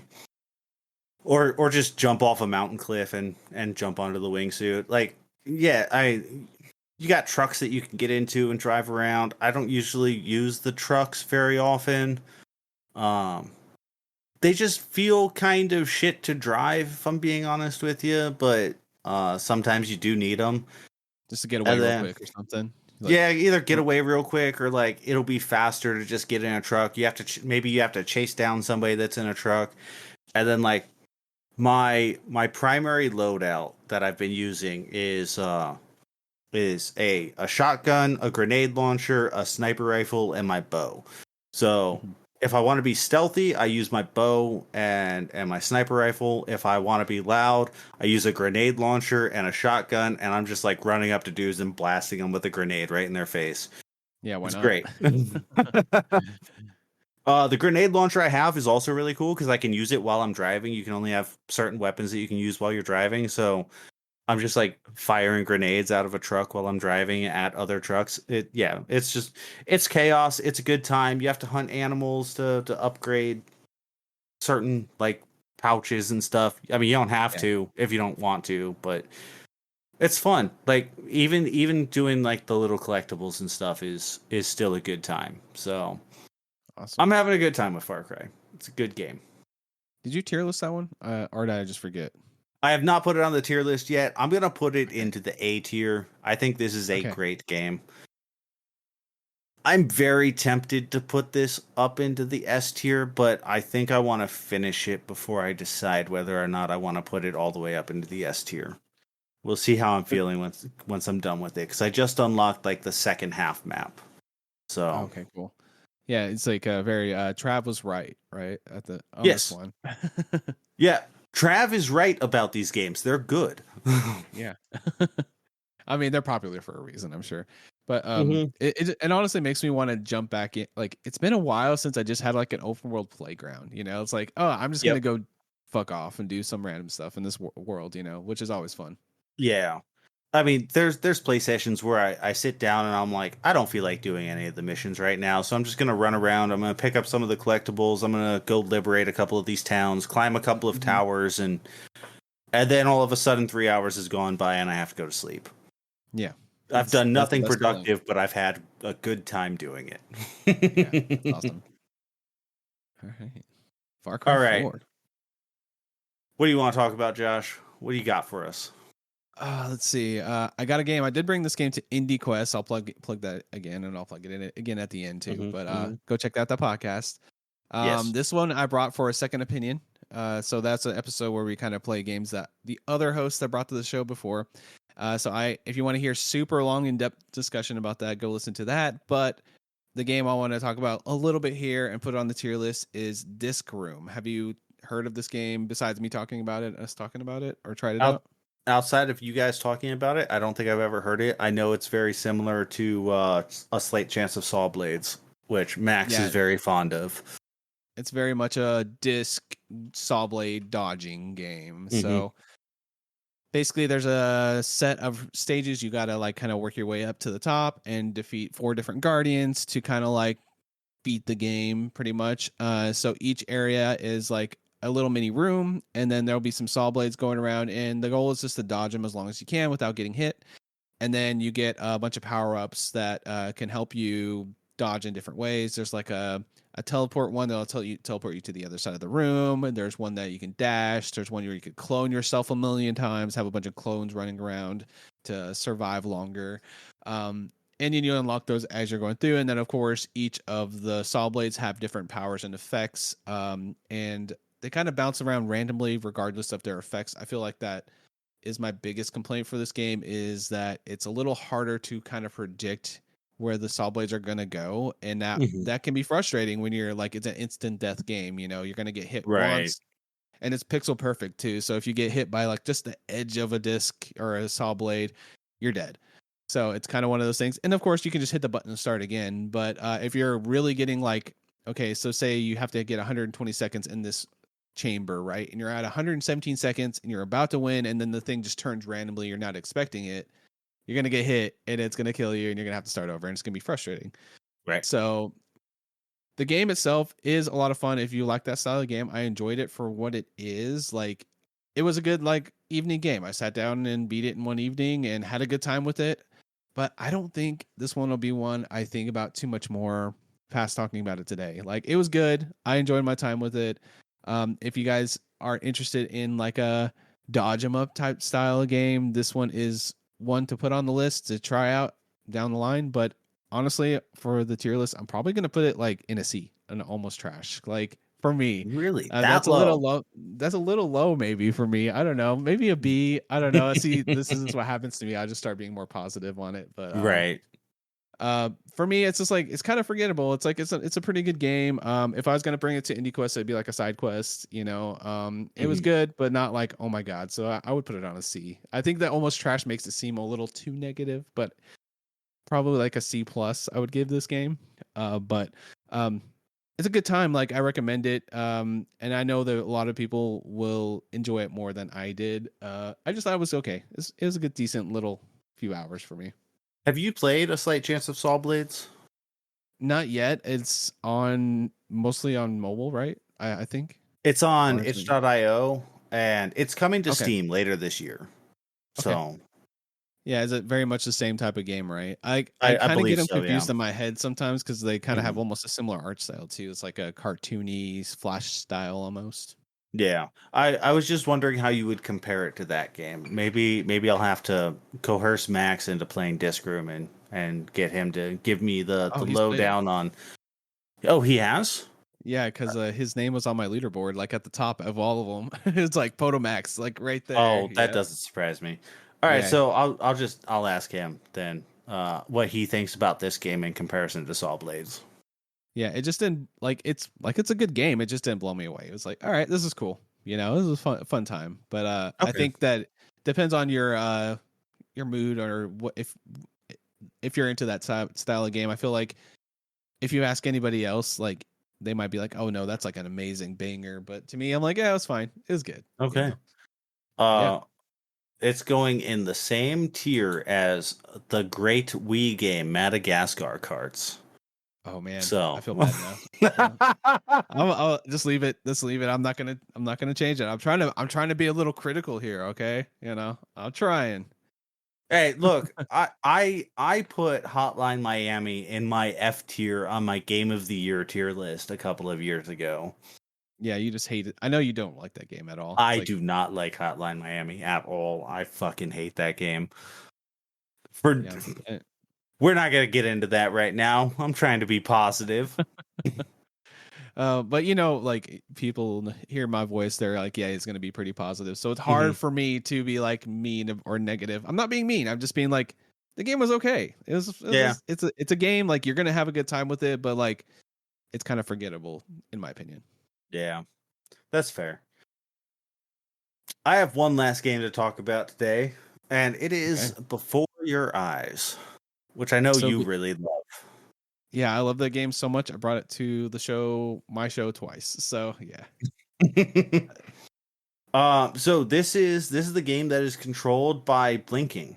That's probably what it's most notable for, is just kind of its control scheme.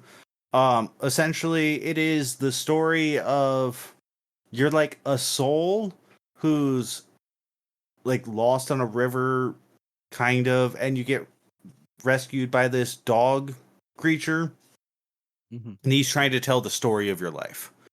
And it basically is playing as a flashback of the story of your character's life, and every time you blink forward in time. And that could be 5 seconds, 5 minutes, or it could be 5 years in time, forward in time in this character's life. And I thought that concept was really interesting. And I thought the game was really interesting. I thought the story was quite emotional, if I'm being honest with you. I found it pretty powerful and pretty moving. May have had a slight bit of a tear when it came towards the end of that game. I really struggled with the camera controls for this game. Josh, did you have any problems getting your camera to actually fucking work? So the first time like I said, I brought this game twice to the show. So the first time I played it, I will admit that I had some issues with the camera and I had to reset it. And I just feel like I just maybe didn't have enough lighting in the room, or maybe I was wearing glasses I'm very farsighted, so my glasses like make my eyes bigger than, like normal. Maybe that's what threw it off or something like that. So I did have that issue. I kind of overlooked that, and I was like, yeah, this game's awesome. I really love the story. But the second time I played it, I didn't have any issues. So, and then it was fine because I played this twice, played it 3. Okay. And the second time I was like, I must have got the angle right, or was wearing contacts, or like, I feel like it's maybe a little sensitive on the camera controls there. Yeah. So I tried my camera at about 4 different places during the course of this game. So my normal view when I'm sitting here at my desk is, for audio listeners, I'm going to try and describe this as best as I can, but directly in front of me is my camera, and then to my left and to my right are 2 separate monitors. So to my left is my PC monitor, and to my right is my console monitor that my capture card goes into when I'm playing like PS3 or whatever games through my capture card for the stream. So I'm not looking at that. I'm looking slightly to my left, meaning the camera is not pointed directly at my face. Most of the time, it's kind of a little bit at an angle, but you can still see both of my eyes perfectly fine. And I would go into the menu to calibrate the camera, and it would work just fine. And then I would go into the game, and it would work just fine for a little bit, and then I would maybe slightly move because I kind of fidget a lot while I'm doing stuff. And then it would suddenly stop working. And then I'd have to go and calibrate the camera again. And I kept having to do that again and again and again. And that got extraordinarily irritating. I ended up moving my camera. This monitor is actually quite big. I have a 34-inch monitor, maybe 32-inch monitor. So it's quite large. I wanted a large monitor for my own reasons, but directly above it I have a shelf, so I can't like put my webcam up at the top of my monitor like most people probably would, so I tried putting it down here at the bottom directly. So I'm looking directly at the screen, and the camera's right there, and it's looking directly at my face, none of this minor slight side angle stuff. And it would work. It worked fine there for a little while, but then it started picking up like slight shifts in my eyes. Like when I would glance from the left side of my screen to the right side of the screen, it would take that as a blink instead of me just looking in a different direction. And that got really frustrating too, because some of the later sections, the mechanic wants you to not blink and sit there and stare at the screen. But I'm sitting there and I'm staring at the screen, and I'm looking at like everything that's going on, and then I glance down at the little meter that's there at the bottom, telling me how long I need to be staring at the screen, and my glance down, it registers as a blink. Yeah, so it's like, and then when you blink, it advances time, and you can't go back. So it's kind of like you're just SOL at that point, right? Yep. So I found the blinking controls to be extremely frustrating for how short of a game this was. If it was longer and the story was worse, I would not have finished this game. Right. I really liked the story.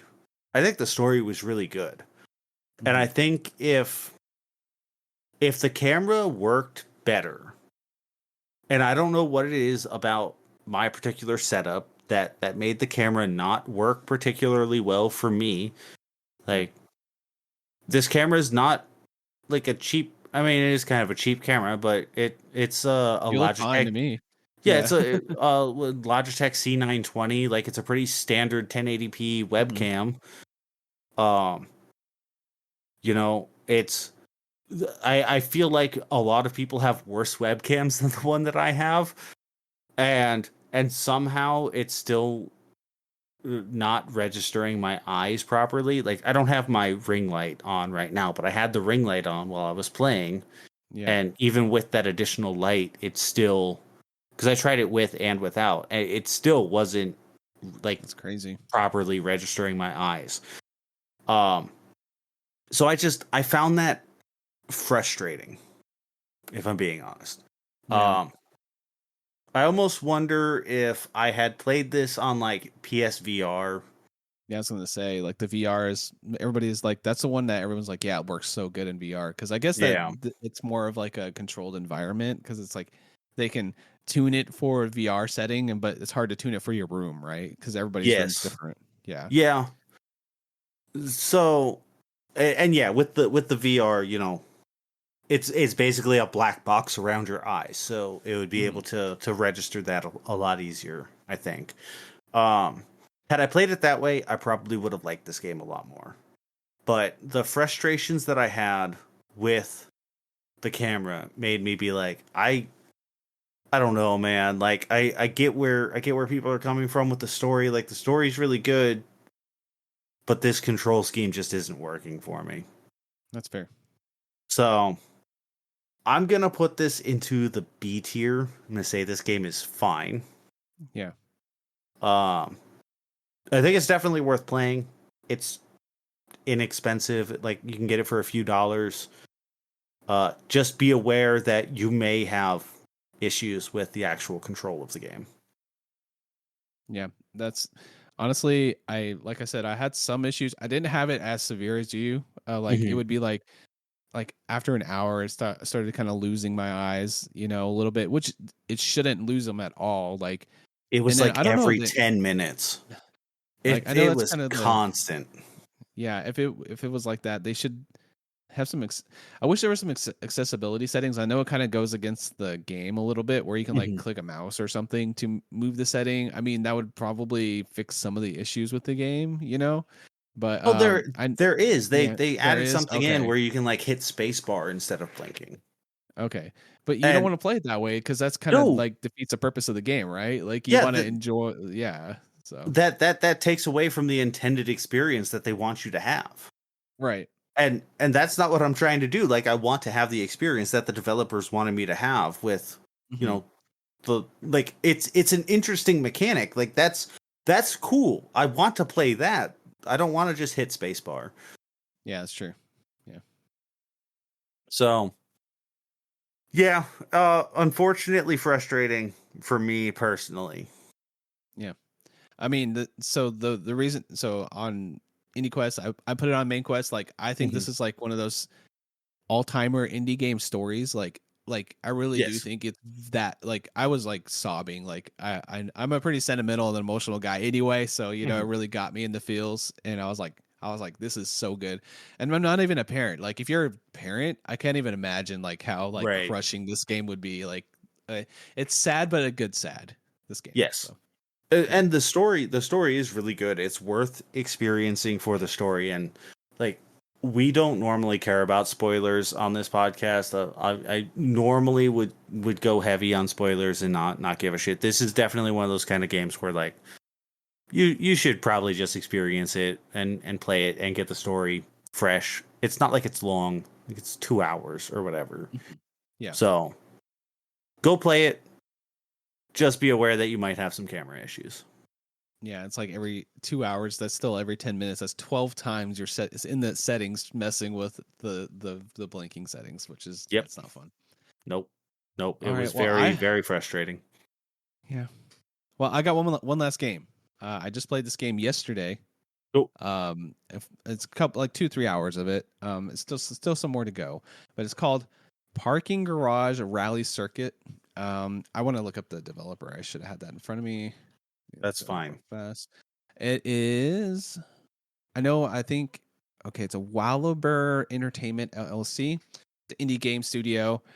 This game is very, very PS1 rally racing or like Saturn era. Like the graphics are definitely going for the wobbly polygons, the scan line filter, 4:3 aspect ratio vibes. Yeah. And it looks like a Cybertruck. Somewhat, yeah. So the conceit, just by the title, you can tell you're in parking garages throughout America, and you're doing these kind of ghost races. You're trying to get good times doing each lap, and you're racing like a gold, silver, and bronze car, like ghost car, to try to get the better times. And the main controls are, right trigger to go, and then you do drifts by just hitting the X button or like the square button on the PlayStation controller, and you drift around the corner, and it's very Mario Kart, and the little sparks will go up, and there's 3 tiers of sparks. If you get all 3, you'll get a bigger boost depending on how big the sparks are. And then the whole goal is just to try to get the best time in the level, and then go to the next stage, and then keep on doing that. And it's a really fun game. The music is incredible.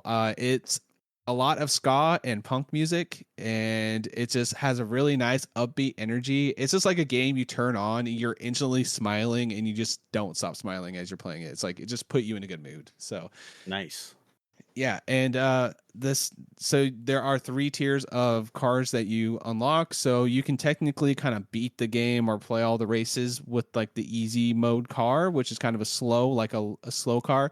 And then you get like a race car, and then you get like a truck. And then each of them is like basically the CCs of Mario Kart, which is, you know, like 100cc, 150cc, 200cc, basically.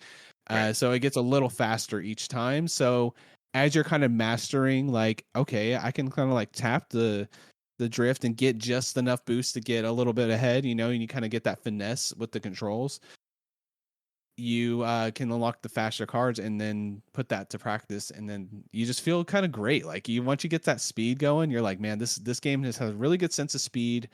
It's really fun, has a nice energy to it. I will say that it does feel PS1 era and like N64 era, I guess, to its detriment at times, because the physics can be a little bit, I would say, floaty or bouncy when you like so a lot of times there'll be cars like parked around like a track. If you hit one of those cars, occasionally it feels like the hitbox is a little too bouncy, but that's kind of like by design. That's like those old games feel like, you know, like when you hit it, you kind of like bounce and you flip over, and you kind of just like a cruising USA style, like bouncing all over the place.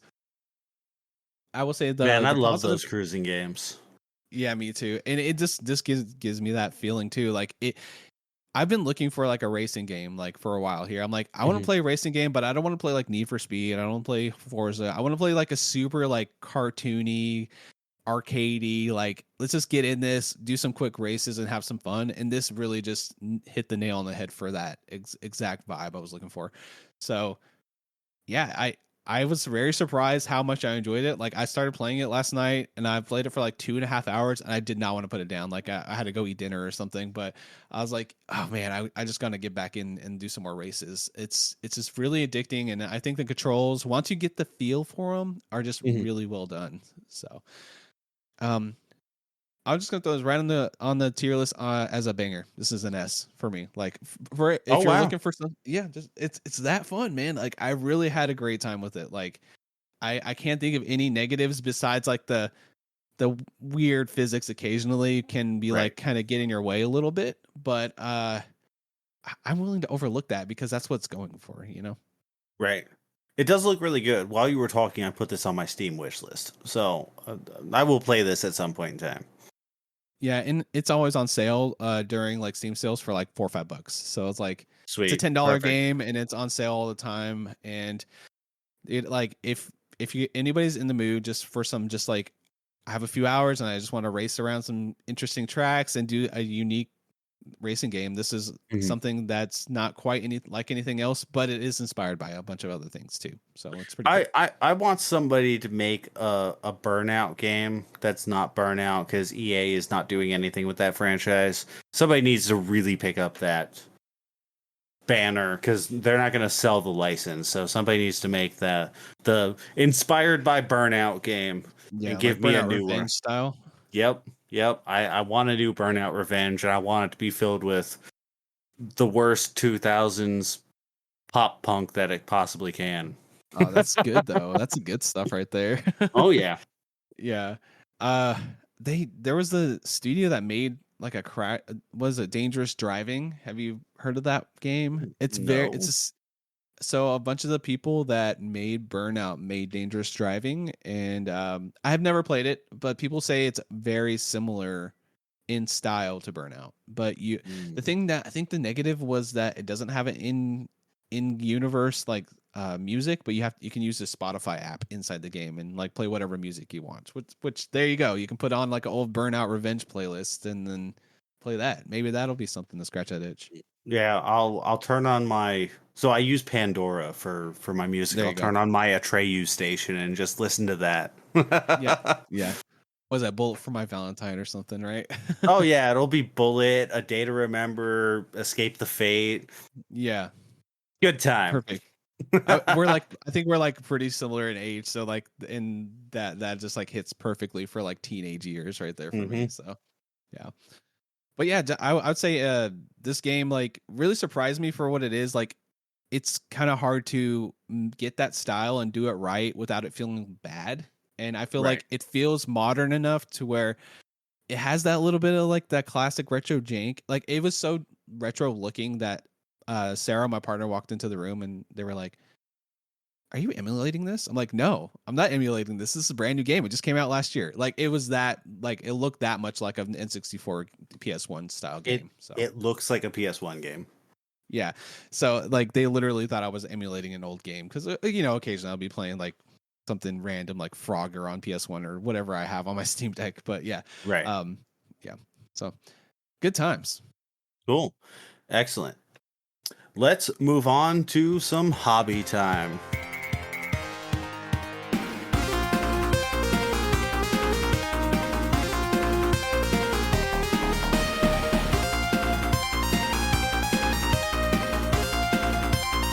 Josh, you have a couple things here. I only have one. Mine's kind of big, so why don't you go ahead and do some hobby time for us? What have you been working on? So I will say my main hobby that's like outside of video games, like I share with my partner, is board gaming. So we play a lot of board games. You can see that I have some of my collection behind me here on the camera, and then there's more in the living room. We have basically our apartment is taken over by board games. But so I figured I would recommend the most recommendable like game I can like anybody can have fun with. And so and it's probably not even that like hard to like people probably heard of it, but Dice Throne. Have you ever played Dice Throne or heard of it? I've heard of it. Yeah. Obviously, I spend time in a game store. Yeah. Warhammer. I used to play Magic the Gathering. Board games are just kind of around. Mm-hmm. So I know quite a few of them, even if I've not actually sat down and played all of them. I'm at least familiar. So I know what Dice Throne is. Yeah, it's pretty fun, and the reason why it's on top of mind, we just recently we're gonna probably play it either tonight or tomorrow, but we just got the X-Men pack, which has like all the X-Men characters, like 8 different X-Men characters in it, like Wolverine and like Psylocke and a bunch of other ones, but it looks really fun. But the concept of the game, it's just a basic duel game with dice. So you get a character, there's a character board, and it'll tell you all the abilities it has, and then you have like 8 dice that you roll, and then you can like select the powers, and then the idea is try to chip away at the other person's HP pool and yours as well, try to survive as long as you can. So it's very cool because they actually take into consideration every character that's ever been made, and they test it with every character that's ever been made. So I can sit and play with I have a Christmas themed one. I can play Krampus versus like Black Panther, and like the characters would still be balanced and you can still fight against each other. That's cool. So it's really fun to just like collect all of the characters, because like you can pick any character out of like all the seasons they've done and all the like licensed stuff they've done, and just have a really good time with it. So I figured I'd shout that out, because if nobody's ever heard of it, it's one to kind of like, if you're kind of interested in board games and you have like me, where I have a partner that's interested too, and you guys kind of want to have something to do together in the board game realm, I think this is one that's really user like beginner friendly. And then if you're more advanced and are into board games, you're still going to have a good time with it. Right. Any other board games that you would recommend to somebody who maybe isn't super into them? Yeah, I'm just kind of looking at my shelf because that's easiest. But there's one brew. It's called BREW by Pandasaurus, and it's kind of like a potion like engine builder. So basically, you start getting different materials to make better potions, and it's kind of like a competition who gets the best ones of those. I would say anything from Pandasaurus you're gonna have a good time with. That's a good brand to look into. That they have like a bunch of games that we've enjoyed, like Dinosaur Island, which is really fun. And I'm just looking around now. It's like so many. There's just so many that you can play, but like one that we really enjoyed that came out not too long ago. It's called Heat. And it's like a rally racing game, and that one's really fun, all about like risk reward and like dice rolls and things like that. So there's a few that I can just throw out there that people will have a good time with. Normally, if I'm playing with people who don't normally play board games, I either bust out like King of Tokyo, or Betrayal at House on the Hill. So those are are both just good. yeah, they're super simple games that are still fun for people who like games. One that I've been meaning to buy that I've played before is Tsuro, Tsuro. Yeah, Mhm. the dragon. Yeah, it's like build your pathway, and it's Yeah, super yeah, easy to explain. Yep. Yeah, Great game. That one's also a lot of fun and super easy to explain to new players. So it's just yeah. not one that I currently own, but Mhm. I've definitely played many times in the past. So Yeah, there's a lot of really cool like card games you can buy, like cheap ones too. Mhm. Like I was just looking up here, like there's one called Spots, and there's like it's a basic like you collect dog like Dalmatians with different number of spots that match like dice rolls, and it's literally a dice rolling game. And if you can Mhm. plan out, you have to like finish like 5 dogs by playing the game. It's really easy to learn, really fun. There's another one called Stool Pigeon that's just as easy to learn. Like there's just so many like that I could pretty much do a whole podcast on board games if I wanted to, because there's just so many to talk about. Yeah. That would be I'll fun. talk. Yeah, it would be a lot of work, but a lot of fun. Yeah. Yeah. I did the other hobby thing I just listed here. I'll just tell you about it right now. Is I've been getting back into drawing and illustrating a bit more. Mhm. I've never been like a pro at it, but I've always enjoyed doodling and like drawing. So my goal now is to eventually get into digital art. But I'm kind of giving myself a little bit of a barrier of entry for buying an iPad, because I want to buy an iPad and an Apple Pencil and get into like, getting in Procreate and then doing some artwork like that. But my goal right now is I'm just going to start filling up some sketchbooks first and get that muscle memory of drawing a bit more. And Mhm. then once I feel like, hey, I'm actually doing this more consistently, I can like, say, okay, I can spend the money on that, type of vibes, not just buy it just because it sounds fun to have. Right. Completely understandable. So that's what I've been kind of working on with my hobby time, besides playing a ton of video games, watching movies and stuff at home, board games, and just doodling and drawing. So, Right. yeah. I just wanted to leave a little pause in there because I want to remember to cut this out. But if you are looking for a Wacom tablet to draw Mhm. with, my girlfriend just updated to a new tablet, so she has her old one. I, I would have to ask her, but she's not here right now. But she does have her old one that she could probably sell you at a reasonable price. It's like one of those ones you like hook to the computer, or Yep. yeah, yeah, maybe. I just See what figured she I'd says. offer because Yeah, see what she says. Yeah. yeah. Yeah, I'm not like I'm not like a professional artist or anything. I just like it's Mhm. just fun. Like so, yeah. Right. Yeah, just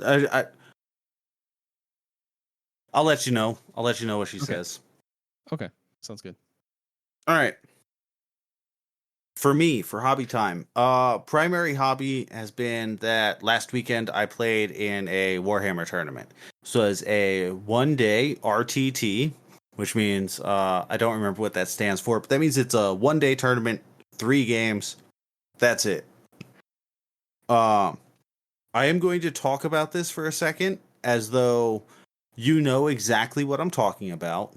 And then if you have any questions afterwards, like I'll intersperse a little bit of like detail, but I'm gonna go through kind of quickly how the tournament went, and then if you have any questions afterwards, we can dive a little bit deeper. Okay? Sounds good. All right. So 1 day tournament. I am playing Night Haunt. These are ghosts. They are the undead legions of Nagash that have come back from the dead as tormented spirits, led by Lady Olander, the matriarch of grief. They're ghosts. They're so fucking cool. I love them. My first game, I played against Gloomspite Gits. Gits are the uh kind of they're this weird mixed faction of goblins and trolls. And I ended up defeating Gits in a game 45-20. And we didn't end up actually finishing the entire game. We went to time, and I probably would have. So that 45-20 was kind of an estimate based on us talking out the last couple of rounds of the game, because at the way that Warhammer tournaments work is that you have your first game usually starting around 10, and then that's a 3-hour block, and then you have an hour for lunch, and then you have 2 games that are also 3 hours after that. So it's a long day of nothing but gaming, but you have to have that lunch break in there. And we could have played through lunch, but I wanted to go and get some food. So I don't blame you on that one. So game 2, I played against Cruel Boys. These are the savage orcs in, or sometimes they're called swamp bogglers because they come from they're a fairly new faction in Warhammer Age of Sigmar. And they're these orcs that come from the swamps, and so they're not the big tough brutes that you think of when you think of orcs. They're wily, tricksy orcs that come from these swamps and try and play traps on people. I lost to them in a game 27-40. It was really close, but he just barely was able to sneak out that win. In the middle of at turn 4, I had the opportunity to take a double turn, and I wasn't in a very advantageous position to do anything with that double turn, so I went ahead and said, I don't want to take the double. You can go ahead and continue on with the normal turn order. And he basically wiped the rest of my army off the table in that turn, which was very unfortunate. But I still don't think I made the wrong decision there. I think I was going to lose that game regardless of whether I took the double turn or if I didn't, because my army was pretty well decimated at that point. And then game 3, I played against Sylvaneth, who are they are the spirits of elves that have started to inhabit trees. So they are the old wood elves who all died and now are living tree ents. I got absolutely fucking demolished in that game, 17-40. Which was actually surprising because turn 2, I got him on 0 points. I was able to stop him from being able to score at all in turn 2. And then he turned the game around. Normally, if somebody is not able to score in a turn, that's basically a death sentence. They might as well have just forfeit. But he was able to turn around the game.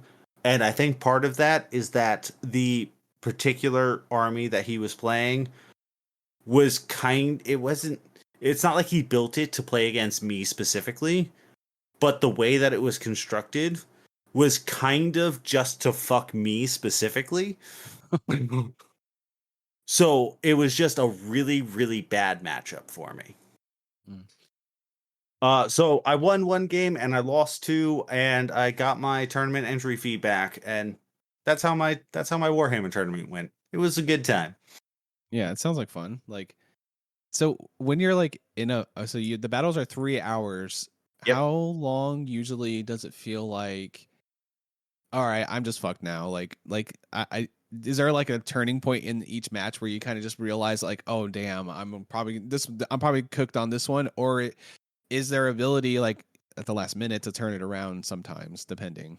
It really depends on the particular game that you're playing. Right.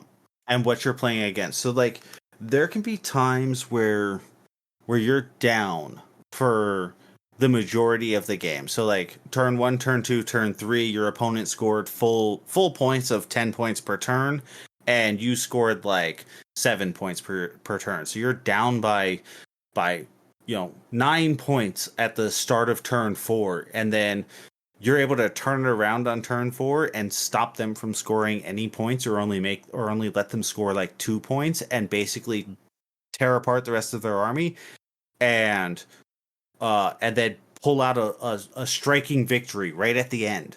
Or sometimes depending on your list, like the way my army kind of used to work before they got some rules changes that needed to happen because they were kind of broken and were unfun to play against. Right. So that way that they used to play, I was basically able to score kind of regardless of what my opponent did, because I had these units that were just able to teleport all across the board on their turn, which was not fun for anybody except for me. And it basically led to games where they didn't have any way to interact with these units, so I was just able to do whatever I wanted and was able to score a bunch of points. And so they would be really struggling to keep up with that. That's been fixed. But so like you'll have games like that sometimes where, and it may not be because the units are broken and you know that powerful. It might just be you're just better than your opponent and able to walk all over them and able to score all the points, or they make some tactical error. Like they could be a great player but make some kind of error. Just big mistake that kind of just throws the game for them, basically. Yeah. Yep. They could have taken a big risk on turn one that ended up failing, and they left themselves in a bad position, and you're able to just capitalize on that. There's times where like sometimes at the start of turn 2 or at the end of turn 2, one person is just off the table with all but like one unit, and you're just like, yeah, there's nothing I can do for the rest of the game, so we might as well just fucking forfeit it, because what's even the point of continuing to play? And then sometimes you have games where it's neck and neck the entire time, and it comes down to turn 5, and you're like, oh man, I'm gonna win this by like 2 points, and that's it. And those are really, really good games. But the funny thing is that when it comes to tournament scoring, especially in larger tournaments, points differential comes into place. So if you won a game, you know, by only 2 points, you know, say you scored 50 to 48, which 50 is the max score that you can score in a single game. You score 50 to 48, but somebody else scores 50 to 15. They have the better points differential than you, so they're technically ahead in the stats than you are at that point. Okay. So while those close games are really fun from a player standpoint, I want to have those close games. Like that's fun for me to have that real neck and neck race. It's also kind of bad for the competitive scene if you're wanting to win a tournament. Yeah, win the whole tournament. Yeah, that makes sense. So it's like and I feel like this type of thing, it's like you can study the rules and learn the rules, but the only way to get better is just to keep playing, right? Like just go out there and just play as much as possible. Yeah, you really seems like that's what it's all about, right? Yeah, you really have to play the game in order to get good. If you're not playing, then you can learn everybody's rules and everything, but a lot of it really just comes down to positioning on the table, where you're placing your units at the start of the game, where you're moving your units mid-game, how well your target priority against your opponent's units. Like, there's a lot of factors that come into play. So it's like those tactical strategy games that I love so much, the grid-based tactics games. It's like that, except on 4 foot by 2 foot board, and where we can move. Yeah, except it's physical. It's great. I really enjoy playing it. So that's awesome. It honestly just sounds like a lot of fun, but yeah, it's a big investment. But that sounds like something I'd be like, if it's like one of those things where I know if I got into this thing, it would be like a hyper focus thing. Like, okay, now I'm stuck in this realm, and I'm gonna be all about this thing for maybe forever, you know, whatever. Yeah. You already like board games, and this is like, it's social board gaming. Yeah. And it's great. So you and your partner might look into it. There's some formats of the game. So if you're more interested in the fantasy side that I play, there is a game called FarCry, which is a smaller version of Warhammer, or if you're more interested in the larger army battles, but don't want to have a full 2,000 point army that's going to cost you $500, you can play a version of the game called Spearhead, which means that you have to buy a single $100 box, and that's your entire force. There's no customization in that format, but it's kind of a basic form of the larger game of Warhammer. See, that sounds a little more up my alley. Like, it's like we don't really want to play D&D, but we get Gloomhaven and play Gloomhaven. You know, it's like that kind of feeling, but for Warhammer, it sounds like. I would highly recommend checking out Spearhead then. Okay. That If sounds you cool. wanted to get into Warhammer 40K, they also have something similar called Combat Patrol. I don't play 40K. I find the 40K community, what's the nice way to put it? A little neckbeardish from time to time. Gotcha. I know what you mean. Some of the more competitive players are not very nice, but I found in Age of Sigmar, even the most competitive players are usually the nicest people you've ever met. It's such a dad game, and like I'm not a dad, but I'm a 35-year-old dude. Yeah. And most of the guys that I'm playing against are in their mid 30s to mid 40s, maybe even into their 50s, and like they're here to have a good time, man. Like we're not here. So I used to play Magic the Gathering competitively, and like I traveled for tournaments and played in a bunch of GPs and like some PTQs and some other fairly large tournaments and whatnot. And it was always fun traveling with my friends, but sometimes you would just get into a match with somebody and they would just be the rudest motherfucker you've ever met. Yeah. And it's like, dude, we're all here to have a good time and play games. And they're upset that they lost game 1 to you because they were expecting to go to day 2 after winning 8 games solid on day 1, but you happen to be paired up against them day 1, game 1, and you're playing burn and they're playing something that can't handle, burn. And then they get busted off the table, by fucking 15 minutes into the first match, and now they're mad. Yeah. But like you can't be mad. That might happen. That's the atmosphere you're putting yourself into. Like you got to like be prepared for that as a possibility, right? Like Whenever that happened to me at Magic matches, I would go out into the parking lot and I would go slam a beer in that 30 minutes and then come back in and have fun playing my next game. Like, I'm here to have a good time, man, and just play games. And that's really what I love about playing Warhammer Age of Sigmar, is that the community is so nice. Everybody is fucking great to play against that I've met so far, and I've met people from all around the Midwest at this point playing games.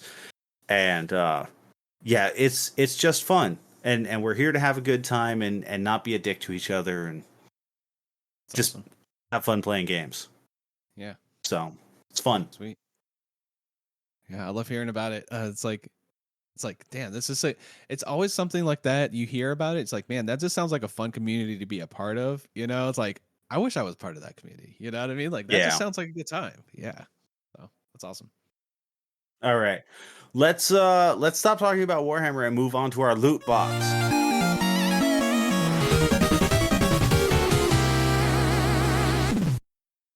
And I'll go ahead and take the start of loot box. I have 2 videos to shout out. First one is from Technology Connections and his video about dehumidifiers.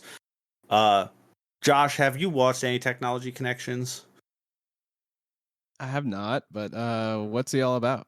Okay, so he is this kind of snarky Midwesterner who just kind of explains how different pieces of technology work. I found his videos years ago because he made a video titled "The Weird Copyright Protection on the PlayStation 1" and was talking about like how the PlayStation 1 verified whether or not a disc was authentic or not.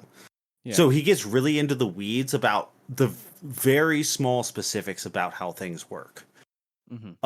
This video about dehumidifiers is kind of an extension of a series of videos that he's done about what are they fucking called? About essentially air conditioners, HVAC units, and how that the compression and decompression cycle of refrigerants works. And it's basically talking about how dehumidifiers are basically just that in a small package that you plug into the wall. Except they don't heat your room. They kind of do, but they also absorb humidity out of the air. Yeah, we have one right here in the gaming room. So, because we had some mold issues in here. So, that does not surprise me where you're living at. Yeah. So, oh my God, this apartment. I love my apartment. It's not bad, but the windows suck. They're like really old, so they collect a lot of moisture. So it's like if you're not on top of it, you're gonna get some mold around those windows, which sucks. Yep. But you know, that's part of living in a very damp area. So Yeah, you're basically in a rainforest, so Mm-hmm. or right by it, at Yeah, least. PNW. Yep. So, yeah. Technology Connections is great. He's been making videos forever. I enjoy everything that he does. He's always making something interesting to me, at least. And then second video that I want to shout out is Action Button. He's finally back.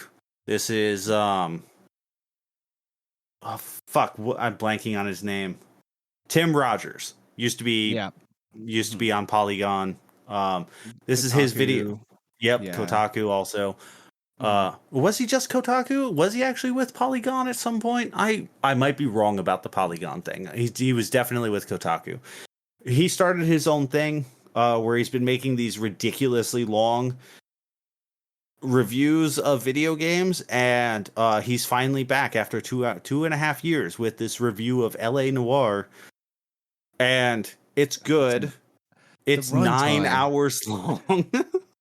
I was like, okay, so I like Tim Rogers. I've watched him a bunch of times, but I know he goes deep dive. But then I saw that runtime. I was like, damn, that's like a whole season of a show or something. Like, that's longer than the game. He probably could have made this not 9 hours long, if I'm being honest with you. But I also think that this might be the worst video that he's ever met, which is like saying this is like the worst grilled cheese I've ever had. Right? Like, it's kind of hard to have a bad grilled cheese. It's still good. It's just my least favorite of the videos that he's made so far. But Action Button is back, and we should be getting more again soon. So I wanted to shout out Action Button because he's great. If you don't watch the LA Noir because 9 hours is out of your fucking range of what you want to watch, I would highly recommend his Tokimeki Memorial review, which is only 6 hours long. Yeah. Okay. No, I've watched I think it was the Cyberpunk one I watched. That one's good too. Yeah. Yeah. So it's one of those, it's like, I know it's going to be a good long form video. So yeah. Yep. He has good insights. Like he sees things that I would just never see in a game. Like, he's like, did you notice this one little thing on this sign and this thing? And it's like, no, I didn't notice that, but tell me more. Right. Yes. Yeah. Yeah. He's very particular. So yeah, Action Button. Good. Go watch Tim Rogers. Yeah. I brought a couple of videos and people to shout out today. One is Rasputin, however you say that. Have you heard of this creator before? Oh yeah, I watched this video like 2 days ago. Okay, awesome. So I just went ahead and recommended his latest video. It's called "The Best Games Are Kind of Bad." Yeah, and it's kind of about it's basically the whole thesis of it is like reviews are and like people's opinions are nuanced. So let's highlight that a little bit. And he kind of goes through like Tears of the Kingdom and is like, yeah, this game's a masterpiece. It's probably one of my favorite games of all time. I'm never going to forget it. But here's like the 15 things that are kind of not great about it. They're kind of bad about it, but who cares because this game's so awesome. So I thought it was a really well thought out little video essay. And I just really like this channel because he always has like, he gets to like a really good topic and he gets the nugget of it and explains it really well. And it's just an entertaining like 20 to 30 minutes when he makes a video essay. So if I were talking about the best games that are kind of bad, I would bring up one of my favorite PS2 games, Gungrave, which is a game about walking down hallways and shooting. And it's glorious, but it's also kind of shit because all you're doing is walking down hallways and shooting. Yeah, if I was gonna do, I'll do one too. I know you hate Metal Gear, but Metal Gear Solid 4. I love the game for what it is, but if I'm realistic about it, there's way too many fucking cutscenes. You know, it's just too many cutscenes. But I love the game. You know, it's like it's a 10 out of 10 to me. You know, so I thought that was great. I just think that's a great channel. Just every time he has a video, I watch it. Good time. The other one I want to shout out is Jeff Grubb. Giant Bomb kind of just like went shit the bed. They got bought out by Fandom and everything. So I was watching his most recent video, and I appreciate his takes on stuff, and he's kind of doing more independent things for himself. He has a podcast called Game Mess. So it's the video I want to recommend is called Gaming Feels Different Now, and it's about the rising prices of video games and how everything is like $80 now, and what effect that really will have on us as people that consume a lot of games and enjoy playing the new stuff when it comes out, if we, or whatever, and how it kind of feels more like they are taking advantage of the gamer and the people that enjoy video games more often when they don't really have to do that. And they're kind of blaming market conditions and tariffs when, like, of course that is an issue. And that's the reason why some of the prices went up, but realistically, they just want more money from the people who play the games and enjoy that content. So yeah, I'm gonna check out this video because I wasn't sure when I saw it on the sheet. I'm not familiar with Jeff Grubb or really Giant Bomb in general. Like, I've heard the name a whole bunch, but it was never something that I'd listened to. So, and the video is really good. I do recommend you watching it because you'll probably agree with his points. A lot of his points are like, he was basically saying like, the games they're trying to get more graphically intensive and spend more money on the graphics side of things, but maybe there is like a space where the graphics kind of cap out, and it's more of a stylistic thing to save that money to where they don't have to charge as much. right. So I just think that the reason why I want to shout him out specifically, of course, Giant Bomb going down, that's sad for me. I've been watching. I haven't watched them as much since they got bought by Fandom, because they kind of, like, a lot of the original people left and stuff like that. But I do listen to the podcast still, and I enjoy the personalities. It just kind of sucks to see a brand that I've personally, like, honestly, I wouldn't be sitting here talking to you on this podcast probably if it wasn't for Giant Bomb being around in 2011, 2012 when I first started listening to podcasts. Maybe I wouldn't be here talking to you right now. They inspired me, and I really enjoyed everything they did. So it kind of sucks to see that brand turn south. So I was like, you know what? Yeah, Jeff Grubb, I really appreciate his takes, and I think his podcast is good too. So that's why I wanted to recommend him. But I think I lost the nugget of what I was trying to say there. But realistically, this video is really good. I think he has like he'll say his takes, but he usually backs it up with a lot of industry knowledge too, which I think is really good to have.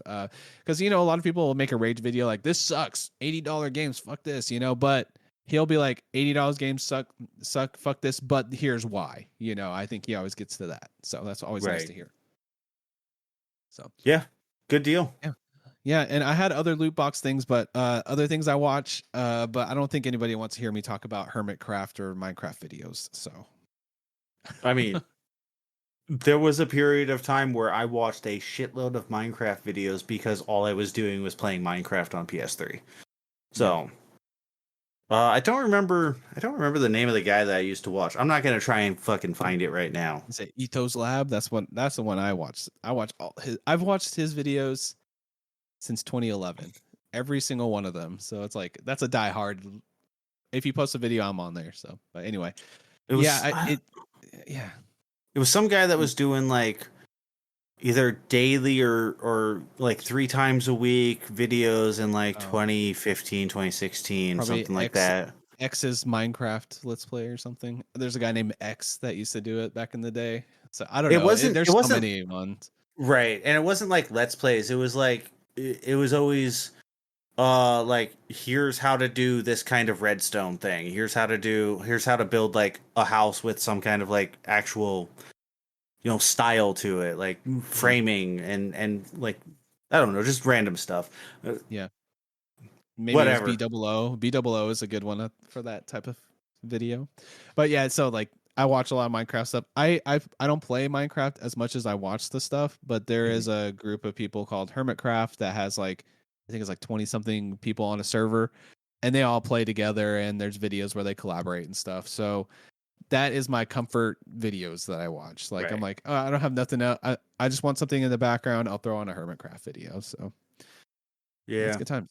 Yeah, that's fair. I throw on like video essays as background noise. Yeah, so you're watching that Tim Rogers video over the course of a couple days, probably just in the background while you're doing stuff. Yeah. Oh yeah, I didn't even watch most of it. I listened to it with my screen black while I was at work through my headphones. It took me like 4 days to get through it. Yeah, that's the way to do it. Yep. But all right, That's our loot box. So if you would like to reach out to us with any questions, comments, or topics of discussion, you can email us at thetrashstation@gmail.com.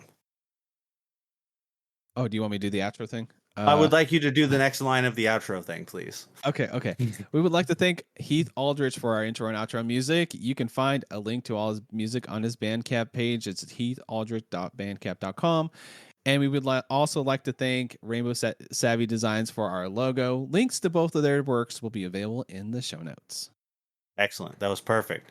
And you can find me on Twitch at twitch.tv/scotchandhobbies. I usually stream every Monday and Wednesday around 5 or 6 p.m. Central Standard Time. And you can find me on social media at Scotch and Hobbies on social media platforms. You can find the podcast also at the Trash Station or Trash Station Pod, whichever one it is for all the various platforms. Mostly Blusky is the one that we're on. And sent emails to you guys, right? Did you already say that? Trash Station. You did already. Yep, okay. I did. Send them emails. I like to hear emails.